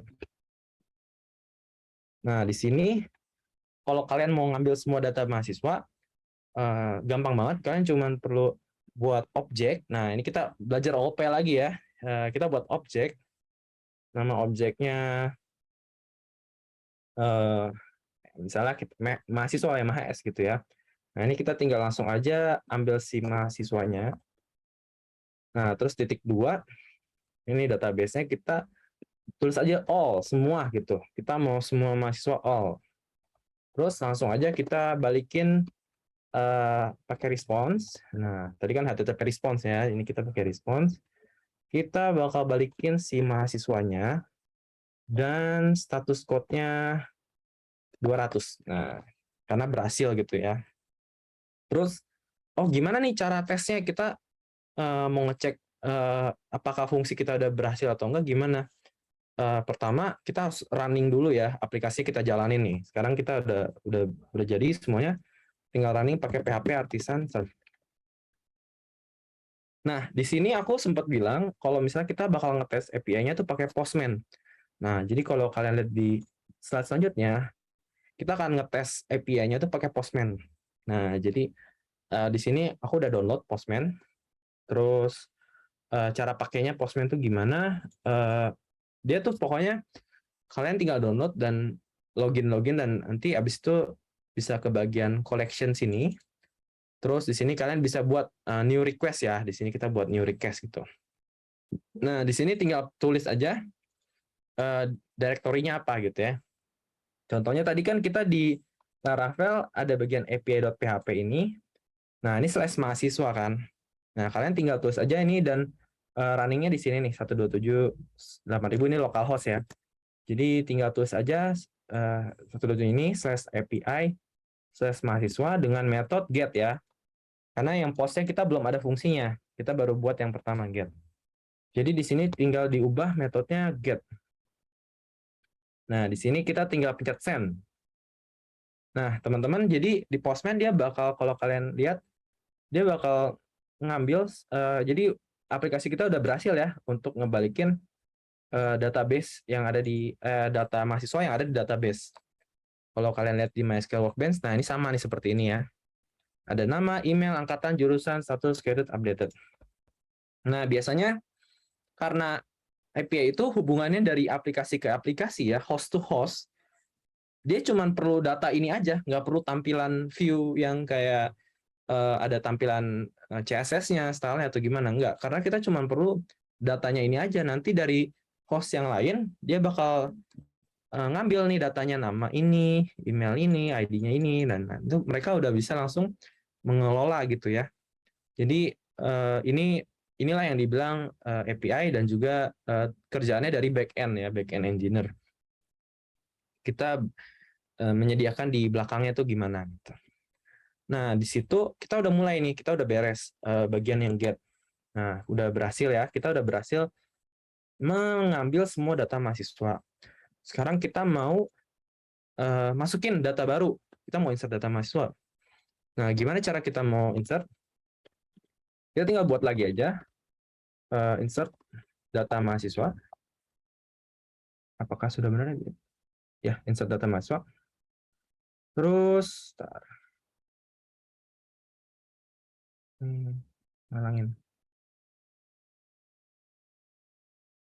Oke. Di sini bedanya dengan get all data mahasiswa. Kalau get all data mahasiswa kan kita get ya, get. kita nggak ngirim apa-apa. Sekarang kita akan post. Kita akan post. Kita bakal pakai metode post. Jadi kita harus mengirim sesuatu data gitu ya. Di sini kita harus masukin parameter namanya request. Nah, di sini kita ada buat namanya request. Ini bakal merepresentasikan body, parameter, head, dan method juga yang tadi kita udah jelasin ya soal HTTP request. Jadi nanti kita bisa langsung masukin datanya ke dalam database. Nah, di sini gimana cara kita tadi kan kita cara ngambil semua data nih dari siswa. Sekarang gimana kita buat masukin data? Kita tinggal buat objek lagi, sama kita buat objek mahasiswa. Tapi kita sekarang bedanya adalah pakai new mahasiswa. Nah, di sini kita bakal ngebuat entry baru gitu. Kita bakal ngebuat objek baru di mahasiswa gitu, supaya nanti dia buat entry terbaru di dalam database. Nah, terus dengan udah ada membuat objek ini, kita udah bisa langsung merepresentasikan field dalam database-nya. Nah, kita langsung aja tinggal bilang misalnya mahasiswa namanya itu dari request nama juga sama, mungkin nanti kita namanya sama ya. Terus nama, terus ada apa lagi tadi? Sorry.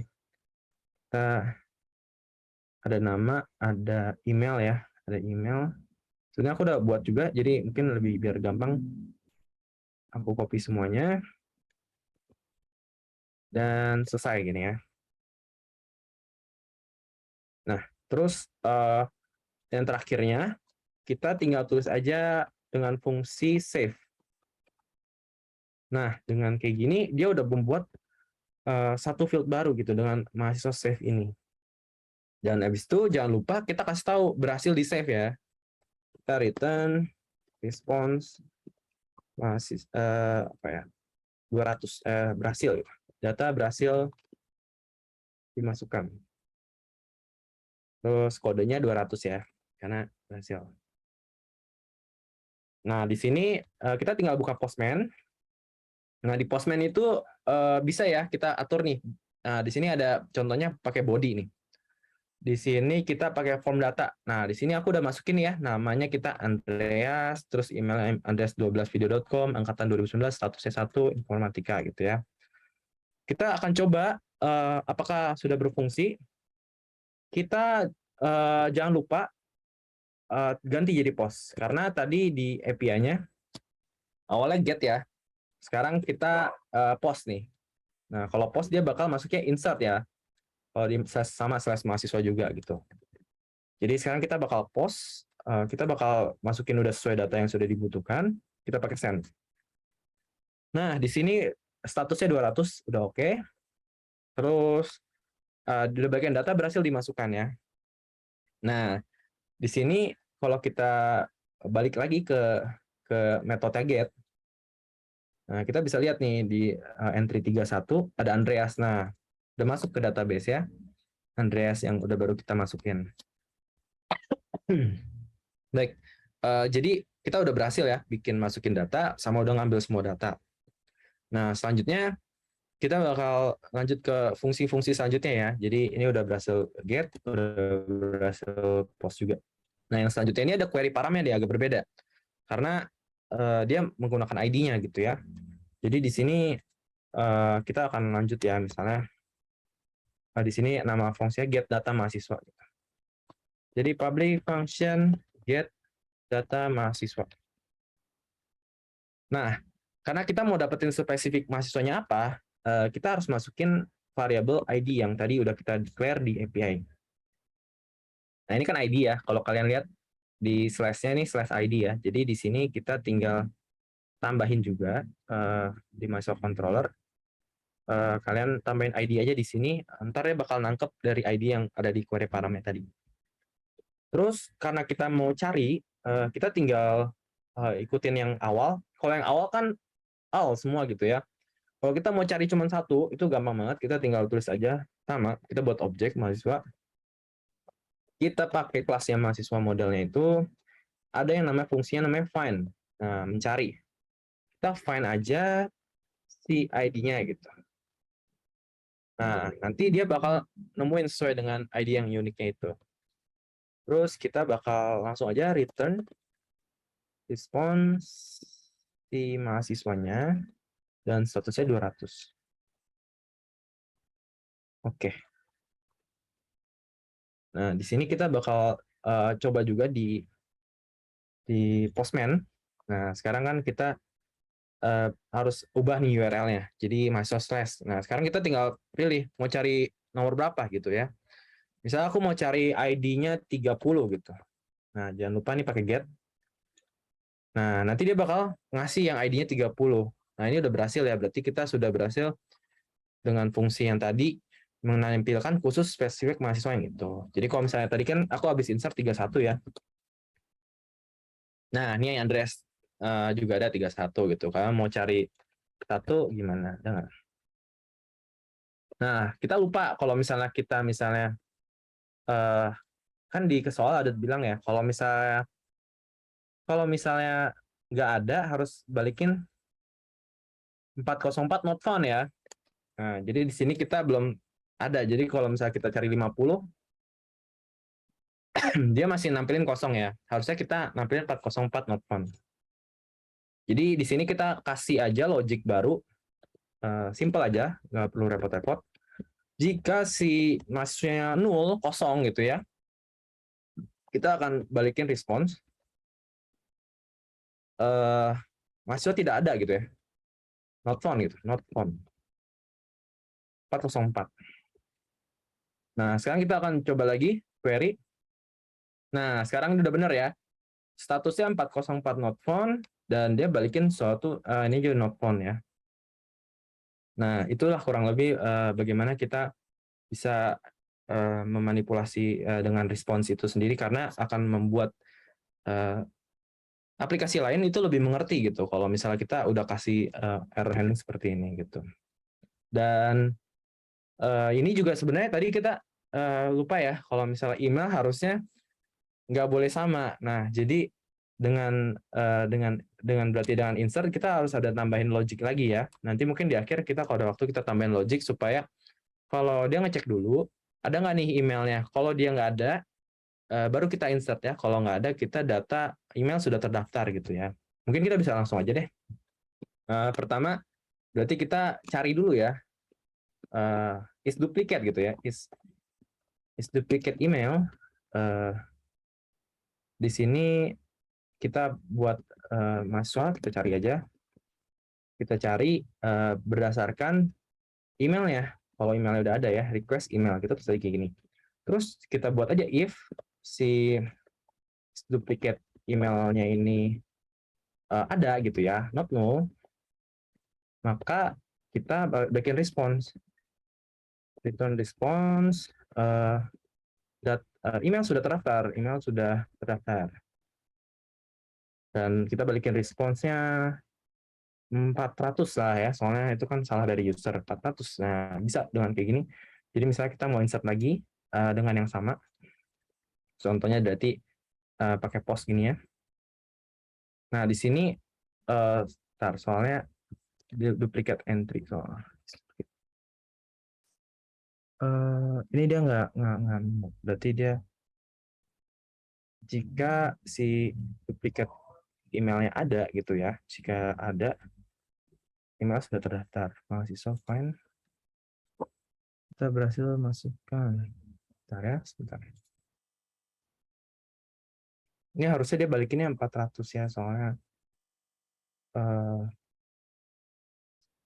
coba kita di sini bukan nol deh. Kalau ini tidak sama dengan nol, berarti sama dengan nol. Nah, coba misalnya kita pakai sama dengan nol ya. Nah, di sini udah kasih tahu kalau misalnya dia email sudah terdaftar, dia kasih 400 ya, get request gitu. Oke. Sip. Nah, ini contohnya kalau kalian udah tadi ya, misalnya contohnya udah ada. Oke. Sekarang kita lanjut buat fungsi selanjutnya ya. Fungsi selanjutnya yang berarti sekarang delete nih, mau hapus. Nah, kalau kalian mau delete, itu tinggal kalian lihat tadi di PPT sebetulnya udah lengkap ya semua di sini. Kalau kalian mau hapus, tinggal pakai metode delete. Di delete. Jadi cari terus delete gitu ya. Jadi sekarang kita bakal buat lagi public function delete data mahasiswa ya, delete data mahasiswa. Nah, dengan ID gitu ya. Di sini kita buat lagi sama cari, kita cari itu si mahasiswanya. Kalau udah ada, tinggal aja mahasiswa terus pakai metode delete. Nah, sini kalau dengan delete aja gini nanti dia langsung hilang ya. Terus kita balikin mahasiswa 100 ya.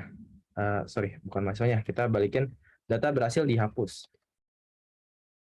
Dihapus. Nah, tapi kita jangan lupa juga tambahin not found ya kalau misalnya dia nggak ada. Nah, jadi di sini kita bisa ngecek kalau misalnya data berhasil dihapus. Oke, kita sekarang balik ke Postman. Kita akan hapus data nomor 31 ya. Jadi kalau misalnya kita tadi cek data 31 itu data aku ya, andreas@video.com. Sekarang kita pakai metode delete di sini. Nah, saat kita pencet delete, set, data berhasil dihapus ya. Sekarang kita get lagi. Nah, udah nggak ketemu ya, not found ya. Karena tadi udah kita hapus data 31-nya. Gitu. Jadi udah berhasil kita ubah, kita hapus di situ, udah nggak ada lagi entry-nya. Dan ini kalau kita cek di database itu pasti sama ya. Jadi kalau kita refresh di DBMS-nya, itu udah pasti nggak ada tuh 30, udah nggak ada ya. Karena yang dari API itu benar-benar langsung dari database, nggak real time, secara real time. Nah, selanjutnya kita bakal buat fungsi terbaru, fungsi selanjutnya yaitu kita bakal buat ini ya, mengubah. Kalau mengubah edit gitu ya. Di sini tinggal kita tambah aja update data mahasiswa, fungsi baru, update data mahasiswa. Nah, sama pakai ID. Cuman kan berbedanya nih, kita bakal ada data baru gitu ya, body baru. Jadi di sini kita tetap ID tapi ada request juga gitu. Kita ada request karena nanti yang mau diubah kita butuh data baru. Nah, itu data baru disimpan di request. ID-nya ini untuk cari data mana sih yang mau kita ubah dengan request yang tadi gitu ya. Nah, ini tinggal kita buat sama. Kita pertama cari, kita buat objek mahasiswa, kita cari find ID-nya. Habis itu kita sama cari kasih ini. Kalau nggak ada kita balikin respon ini. Terus kita bakal apa namanya nge-update ya. Jadi saat kita udah kayak gini kita tinggal langsung aja mahasiswa nama sama kayak sebelumnya. Yang ini kita bisa copy aja biar jadi kita bakal nge-override semua yang ada di tadi dengan sesuai yang di request gitu ya. Terus terakhir kita tinggal kasih tahu response kalau si datanya berhasil diupdate. Nah, terus kita kasih kode 200 gitu ya. Nah, contohnya sekarang kita bakal ngetes ya. Kalau misalnya ini benar bisa atau enggak. Kita coba data 30 dulu. Nah, di sini kan namanya Hildegral Little gitu ya. Emailnya xavier26example.net 2018 informatika. Nah, sekarang kita akan ubah si mahasiswa 30 ini jadi data kita ya. Data misalnya aku di sini bakal kasih data aku ya di sini. Bakal pakai metode post karena tadi di API sini kita pakai metode post dan udah sesuai nama email angkatannya segini ya. Kita pakai send. Nah, di sini akan tulis ya data berhasil diupdate. Nah, sekarang kita coba balik lagi ke get. Nah, di sini kita lihat tuh udah berubah ya. Jadi sekarang tadi padahal namanya nama orang bule, sekarang jadi nama aku gitu ya. Jadi ID-nya yang ID 30 udah keubah gitu. Berarti di sini kita berhasil udah mengubah data nomor 31 menggunakan fungsi update mahasiswa. Nah, di sini kurang lebih itu semua yang sudah kita buat dan sudah sesuai dengan soal yang tadi ya. Ini contohnya baru satu tabel mahasiswa. Nanti kalau kalian bikin aplikasi itu bisa puluhan table ya. Jadi kalau bisa jadi backend ya udah harus siap tadi kerjaannya kayak tadi gitu ya, set gitu ya. Kalau jadi front end kalian ya tinggal buat tampilan-tampilan gitu. Jadi ini gambarannya kurang lebih kita buat simple aplikasi API yang bisa digunakan dan kita sudah bisa tes. Kalau kalian coba di web browser sebetulnya juga bisa. Misalnya di sini kita mau coba tadi kan kita udah sama ya. Kita mau coba mahasiswa. Sorry, typo nggak sih ini? 404 not found. Oh, soalnya pakai API ya, jangan sampai lupa ada API-nya, sorry. Di sini ada API. Nah, kalau kalian lihat web browser bakal tampilan kayak gini. Cuman kalau dari web browser kalian cuma bisa pakai metode get. Nah, di sini cuma bisa get ya. Jadi kalau kayak di sini mahasiswa 31, not found 30. Tadi yang Andreas ya. Kalau kalian mau coba yang satu juga bisa. Mau semua juga bisa. Tapi kalian nggak bisa delete, post, dan lain-lainnya. Karena kalau di URL ini, kalian cuma bisa pakai metode get. Itu sih kurang lebih. Jadi buat memperjelas bagaimana kalian buat HTTP request dan response itu seperti apa. Oke, di sini juga kalau 200 nggak kasih lihat errornya ya. Tuh kan, nggak ada error ya kan. Makanya kalian jarang mungkin lihat 200. Sekarang kalau kalian kita 51 dikasih lihat not found gitu kan, nggak ada gitu 404 gitu ya. Jadi makanya 200 jarang banget kelihatan. Oke, baik kalau begitu berarti selesai sih materi untuk hari ini. Ada pertanyaan nggak nih seputar tadi kita udah buat aplikasinya? Ada yang kurang jelas atau mungkin ada yang ingin request untuk yang coba atau gimana? Belum ada ya nih kayaknya nih. Belum ada, Pak. Belum ada ya. Oke. Mungkin berarti ini kali ya. Kita bisa langsung kuis aja kali ya buat teman-teman semua biar mungkin lebih apa ya? Aku bisa lebih tahu juga kalian udah paham sampai mana nih kurang lebih ya. Kita bakal ada kuis dan di sini dua pemenang skor tertinggi bakal dapat sama ya video premium sebulan. Cuman biar adil mungkin yang kemarin udah menang belum bisa menang lagi ya. Jadi ini buat khusus yang belum menang aja. Oke, aku lupa catat lagi yang kemarin. Tapi yang kemarin itu berarti nanti boleh join cuman kalau menang lagi nggak dapat vouchernya berarti kita ambil juara 3 atau juara 4 ya. Oke, sip. Aku akan mulai. Bentar ya, aku buka dulu. Nama kuisnya kahoot.com. Kita akan login dulu.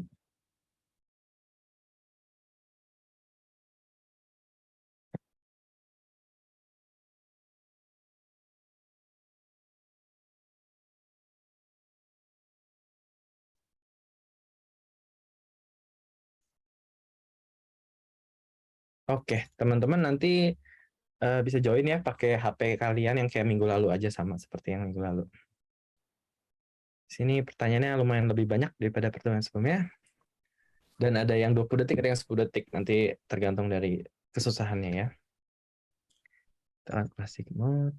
Minggu lalu yang dapat voucher itu Oh iya, bentar saya tuh Link Angelita Oh iya, Lim Angelica benar, sangat sama baik. Amos Tomir. Ya, benar sekali.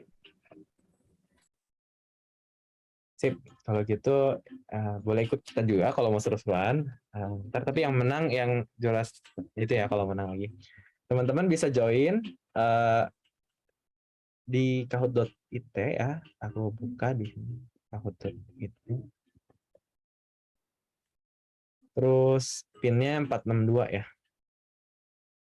Sorry, 462 469 3922. Nanti seperti kemarin ya, teman-teman. Jadi soalnya bakal ada di monitor aku. Nanti jawabnya lewat HP ataupun lewat komputer kalian ya.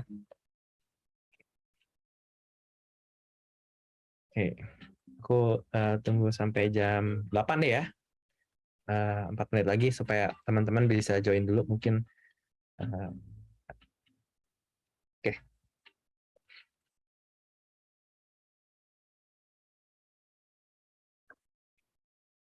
Ya, aku sambil izin ke toilet sebentar ya, buat sambil nunggu teman-teman join. Ayo Pak, izin toilet ya Pak Ferry. Iya Pak, monggo Oke, silakan. ya.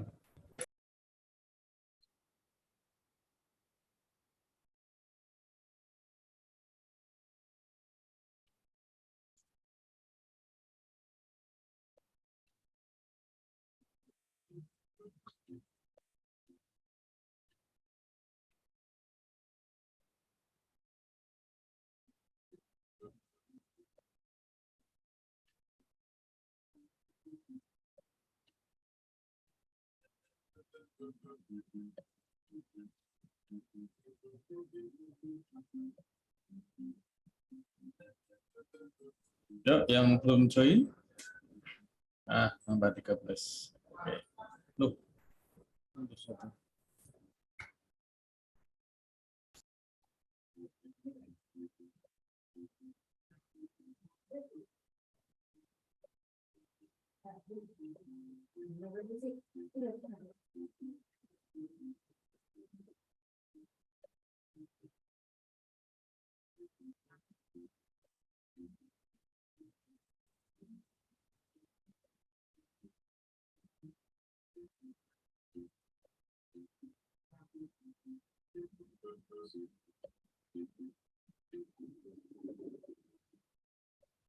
Oke, baik.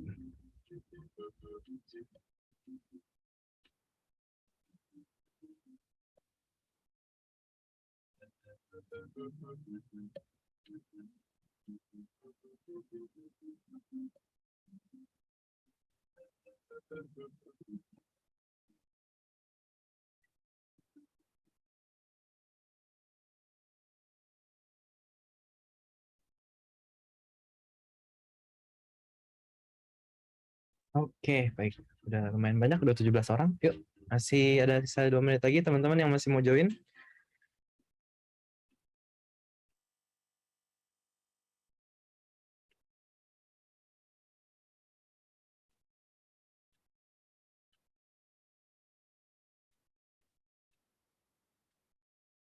Kayaknya karena mungkin belum ada yang mau join lagi. Di 1959 deh ya. 1959, takutnya kelamaan. Oke, ya 1959. Aku seperti biasa ya, kayak kemarin, aku hitung mundur ya. Teman-teman kalau misalnya ada yang masih mau join, bilang nanti aku tungguin, tapi kalau udah nggak ada, aku hitung dari 10 dari sekarang ya. Dari 10, 9, 8, 7, 6, 5, 4, 3, 2, 1. Oke, baik. Kita mulai quiz untuk yang pertemuan kedua ya. Aku make sure ini benar ya. Oke. Kita mulai ya. Start. Oke, pemrograman framework 2. Kita mulai pertanyaan pertama. 3, 2, 1. Sorry, penutupan.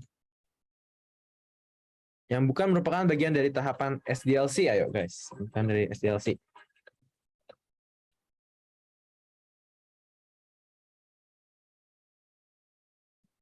Ya, benar ya, yang bukan dari tahapan SDLC itu investment ya. Kalau design deployment development itu masih bagian dari SDLC ya. Kalau investment di luar dari SDLC. Oke. Baik, kita lanjut. Skor sekarang masih diungguli oleh Amos ya. Oke. Kita mulai pertanyaan kedua. Masih gampang nih ya. Nah, ini tadi ada dibahas di layer OC atau itu berada di layer mana ya?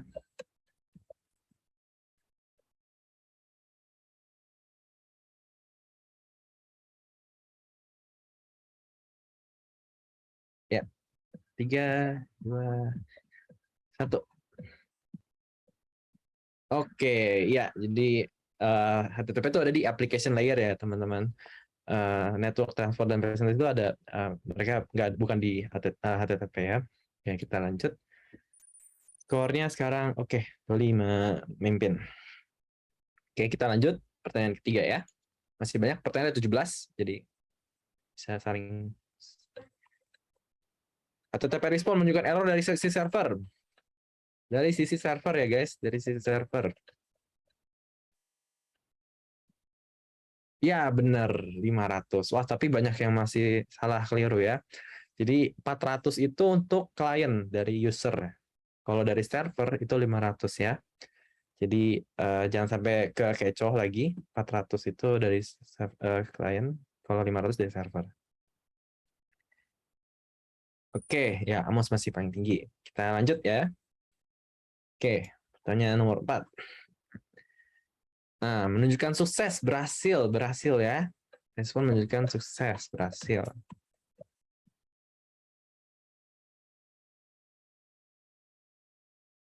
Ya, ini lumayan banyak yang benar ya.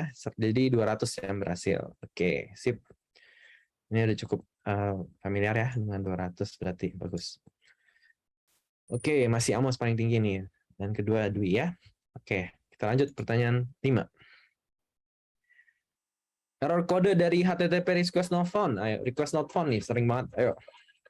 Request not found. Ini sangat lumayan populer ya. Ya, kayaknya hampir semuanya benar ya. 404 request not found. Oke, sip. Kita lihat skor sementara. Oke, ini masih tipis-tipis nih skornya, juara 1, 2, 3. Oke, nggak apa-apa. Masih bisa balap ya teman-teman. Masih ada beberapa pertanyaan lagi ke depan. Pertanyaan nomor 6. Untuk meminta data dari server. Meminta data. Mendapatkan data dari server. Dapatkan resource dari server. Ya, ini juga udah lumayan banyak yang tahu semuanya. Benar, banyak yang benar. Get ya, kita minta data. Kalau dilihat buat hapus, patch untuk mengubah, post untuk mengirim. Oke, ya masih paling atas nih Amos nih. Oke, mantap. Kita lanjut ya. Pertanyaan nomor 7. Merubah atau membuat data baru ya. Mengirim data ke server. Mengirim data ke server, merubah atau membuat data baru. Jadi kita udah coba ya di buat aplikasi. Benar, di post, benar. Oke, rata-rata berarti udah cukup paham ya soal post dan get, ini bagus nih. Oke. Sip. Oke, kita lanjut. Berarti pertanyaan ke-8. Metode HTTP request untuk mengirim data ke server untuk menghapus suatu data. Nah, menghapus suatu data. Ini pertanyaan bonus lah ya. Ya, benar. Untuk menghapus delete ya, guys. Ini masih ada yang mungkin salah pencet tadi. Ya, patch ya, harusnya warna hijau. Delete. Oke, kita apa-apa, kita lihat skornya. Oke, masih paling atas nih Amos ya. Teman-teman tapi yang di bawah masih sering bisa ini ya, nyusul. Oke, kita lanjut. Pertanyaan ke-9. HTTP respon menunjukkan error dari sisi klien. HTTP respon berarti kebalikan dari yang sebelumnya ya. Tadi kan dari server, ini dari sisi klien. Ya, benar. 400 dari sisi klien atau user. Oke, 500 dari server, 200 sukses, 300 redirecting. Oke, bagus. Sekarang kita lanjut ya ke pertanyaan selanjutnya. Kita lihat dulu skor sekarang ini. Oke. Sip, kita lanjut ya. Pertanyaan nomor 9. Pertanyaan nomor 10. Sorry. Yang bukan termasuk komponen dalam mengirim HTTP request. Yang bukan ya guys. Yang bukan. Ayo, cukup lama nih, 20 detik. Yang bukan. Yang bukan.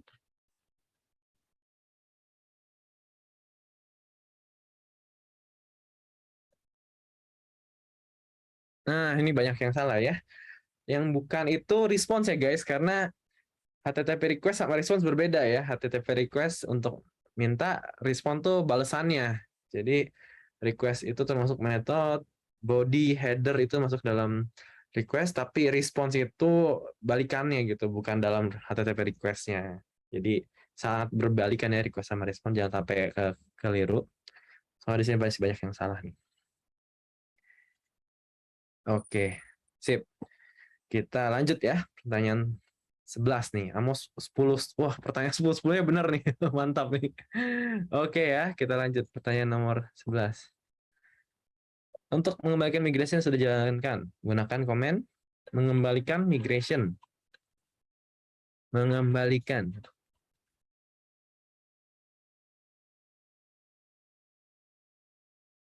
Iya, benar ya. Untuk mengembalikan rollback ya. Kalau migration doang itu untuk jalanin, refresh untuk kalau rollback dan migration barengan, dan fresh nggak ada sih. Oke, kita lanjut ya. Sip. Wah, ini skornya 11 trik ya. Momos keren banget nih. Bisa semuanya benar. Kita lanjut nih. Pertanyaan nomor 12 ya. Untuk melakukan API testing dapat menggunakan aplikasi. Nah, API testing ya. Tadi kita coba pakai itu tuh. Nah, benar. Untuk menggunakan API testing, kita bisa menggunakan Postman ya untuk melakukan tesnya tadi. Kalau misalnya Laravel, itu aplikasi yang kita buat untuk API-nya. VS Code Code Editor, MySQL untuk database ya. Oke, sip. Masih sikut-sikutan yang bawah ya. Oke, kita lanjut pertanyaan ke-13. Nah, rollback dan migrasi secara langsung. Menggunakan komen apa nih? Dia rollback dulu, terus langsung migration. Apa tuh nama? Ya, benar. Refresh ya, teman-teman. Jadi kalau seed itu tadi dia nggak ada, seed itu harusnya seeder, bukan migrate. Rollback untuk balikin, migrate untuk migration. Refresh ya, yang untuk secara barengan tadi. Seperti tadi kita coba juga. Oke, kita lihat skor sementara masih paling tinggi Amos ya. Tapi teman-teman masih ada 4 soal lagi, jadi bisa menyusul di 4 soal. Oke, siap pertanyaan selanjutnya. True or false? Satu URL dapat menangani fungsi berbeda dengan beberapa metode HTTP yang sama. Nah, ini 20 detik. Satu URL dapat menangani fungsi berbeda dengan HTTP. Oke, ada semua menjawab ya. Nah, ini masih banyak yang salah. Kemarin setara ya salahnya. Ini salah ya. Kalau satu URL tuh nggak bisa metode yang sama, HTTP yang sama, harus metode yang berbeda ya. Nggak bisa satu URL get dan get gitu dengan fungsi yang berbeda, itu nggak bisa karena nanti duplikat, jadinya dia bakal error ya.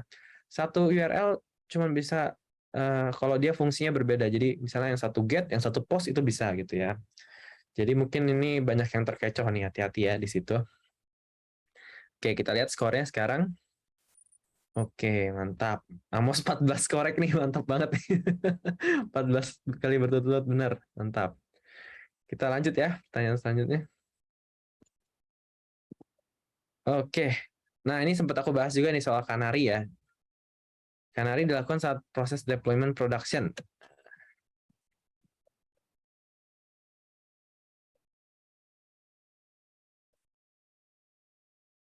True or false?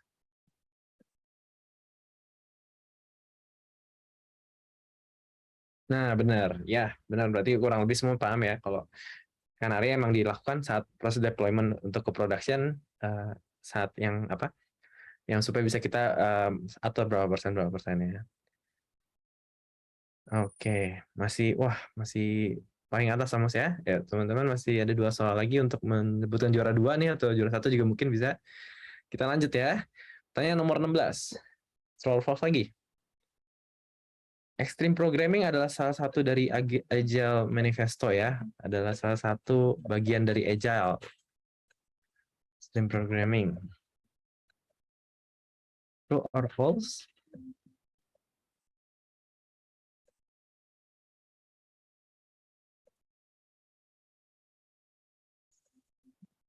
Ya, benar ya teman-teman. Dia adalah Extreme Programming itu bagian dari Agile juga ya. Karena kita membuat proyek itu berdasarkan dibagi-bagi gitu ya. Oke, sip. Nah, oke, tinggal satu pertanyaan lagi ya guys. Jadi siap-siap. Pertanyaan nomor terakhir. Kita mulai. Waterfall memecah pekerjaan menjadi beberapa iterasi. True or false?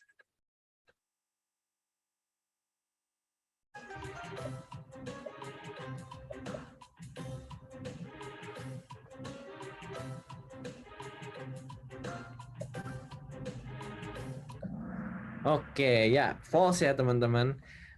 Yang memecah jadi beberapa iterasi itu adalah agile ya. Kalau waterfall itu dari atas sampai bawah langsung jadi satu produk gitu tanpa harus beberapa kali mengulangi beberapa life cycle. Oke, beres ya. Jadi kita lihat juara 3 Sofyan. Oh, sayang sekali Sofyan belum dapat menang. Wah, sekarang yang menang juara 2 Lupi. Dan yang juara 1 mantap nih, Amos. Wah, mantap ya. Congrats nih untuk Amos dan Lupi. Boleh minta email di kolom chat. Boleh minta email, nanti habis beres ini akan aku kirimin voucher video Premiere 1 bulan ya, yang bisa di-redeem. Oke, baik teman-teman semua. Terima kasih ya udah join kuisnya, udah mau ini juga kelas malam-malam ini dan perhatikan. Aku mau ucapin terima kasih. Minggu depan aku akan bawa materi Laravel juga, tapi sekarang untuk front end-nya. Oh, udah ya Amos ya? Oh, wah mantap berarti menang lagi 2 kali. Oh, I see. Oke. Berarti yang menang sekarang Lupi ya, Lupi dan Sofian nih. Oke, Wah, dari Sofyan. Sofian dan Lupi. Oke, selamat. Sofian sekarang boleh minta kirimin email di kolom chat. Sorry. Oh, pantes ya. Udah menang 2 kali. Monster jadi. Oke. Mesti di nerf ya, perlu di nerf ya. Mantap banget. Sofian boleh minta email di kolom. Oke, udah ya Muhammad Sofian. Oke, baik, sip. Terima kasih ya teman-teman udah join dan juga ikut kelas Laravel. Minggu depan aku rencananya mau buat yang tadi, yang bagian front end-nya buat teman-teman semua. Open juga kalau teman-teman ada request mau nanya soal materi dan juga misalnya ada ingin itu pakai Google Form yang kemarin ya, supaya nanti bisa dibawain di minggu terakhir besok minggu berarti ya di pertemuan ketiga. Baik.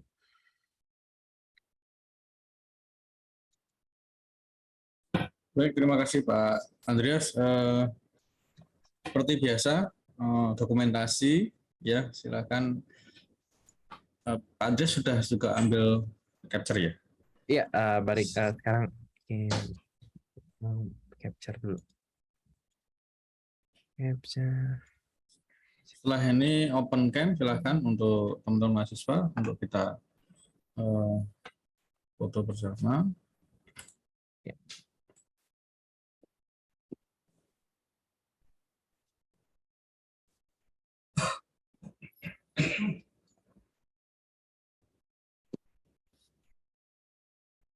Oke, ya. Oke, silakan open cam.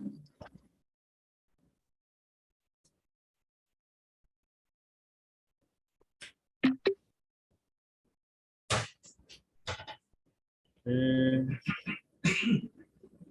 Ya, 1, 2, 3.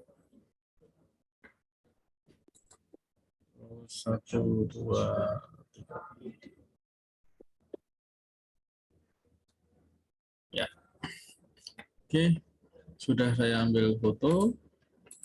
Terima kasih untuk Pak Andreas khususnya di sesi yang kedua ini tentang backend. Untuk pertemuan selanjutnya menurut mahasiswa temanya adalah front end, betul ya Pak Andreas ya? Ya, benar. Sip. Ya, jadi tetap menyambung dengan materi hari ini. Kalau ini kita membuat API minggu depan, berarti kita berkaitan dengan tampilan atau dari sisi klien. Baik, terima kasih juga untuk teman-teman mahasiswa sudah hadir di sesi kita malam ini. Dengan begitu kita akhiri untuk pertemuan kita di pertemuan, kalau di kami itu pertemuan ke-4 ya. Materinya pertemuan ke-4. Baik, terima kasih untuk Bapak Andreas. Saya akhiri, selamat malam. Assalamualaikum warahmatullahi wabarakatuh. Sehat selalu untuk kita semua. Ya, selamat malam Pak Ferry. Terima kasih atas waktunya dan juga teman-teman Universitas Semarang semua ya. Selamat istirahat. Ya, silakan untuk mahasiswa ketik NIM dan nama dulu ya sebelum saya tutup. Recording stopped.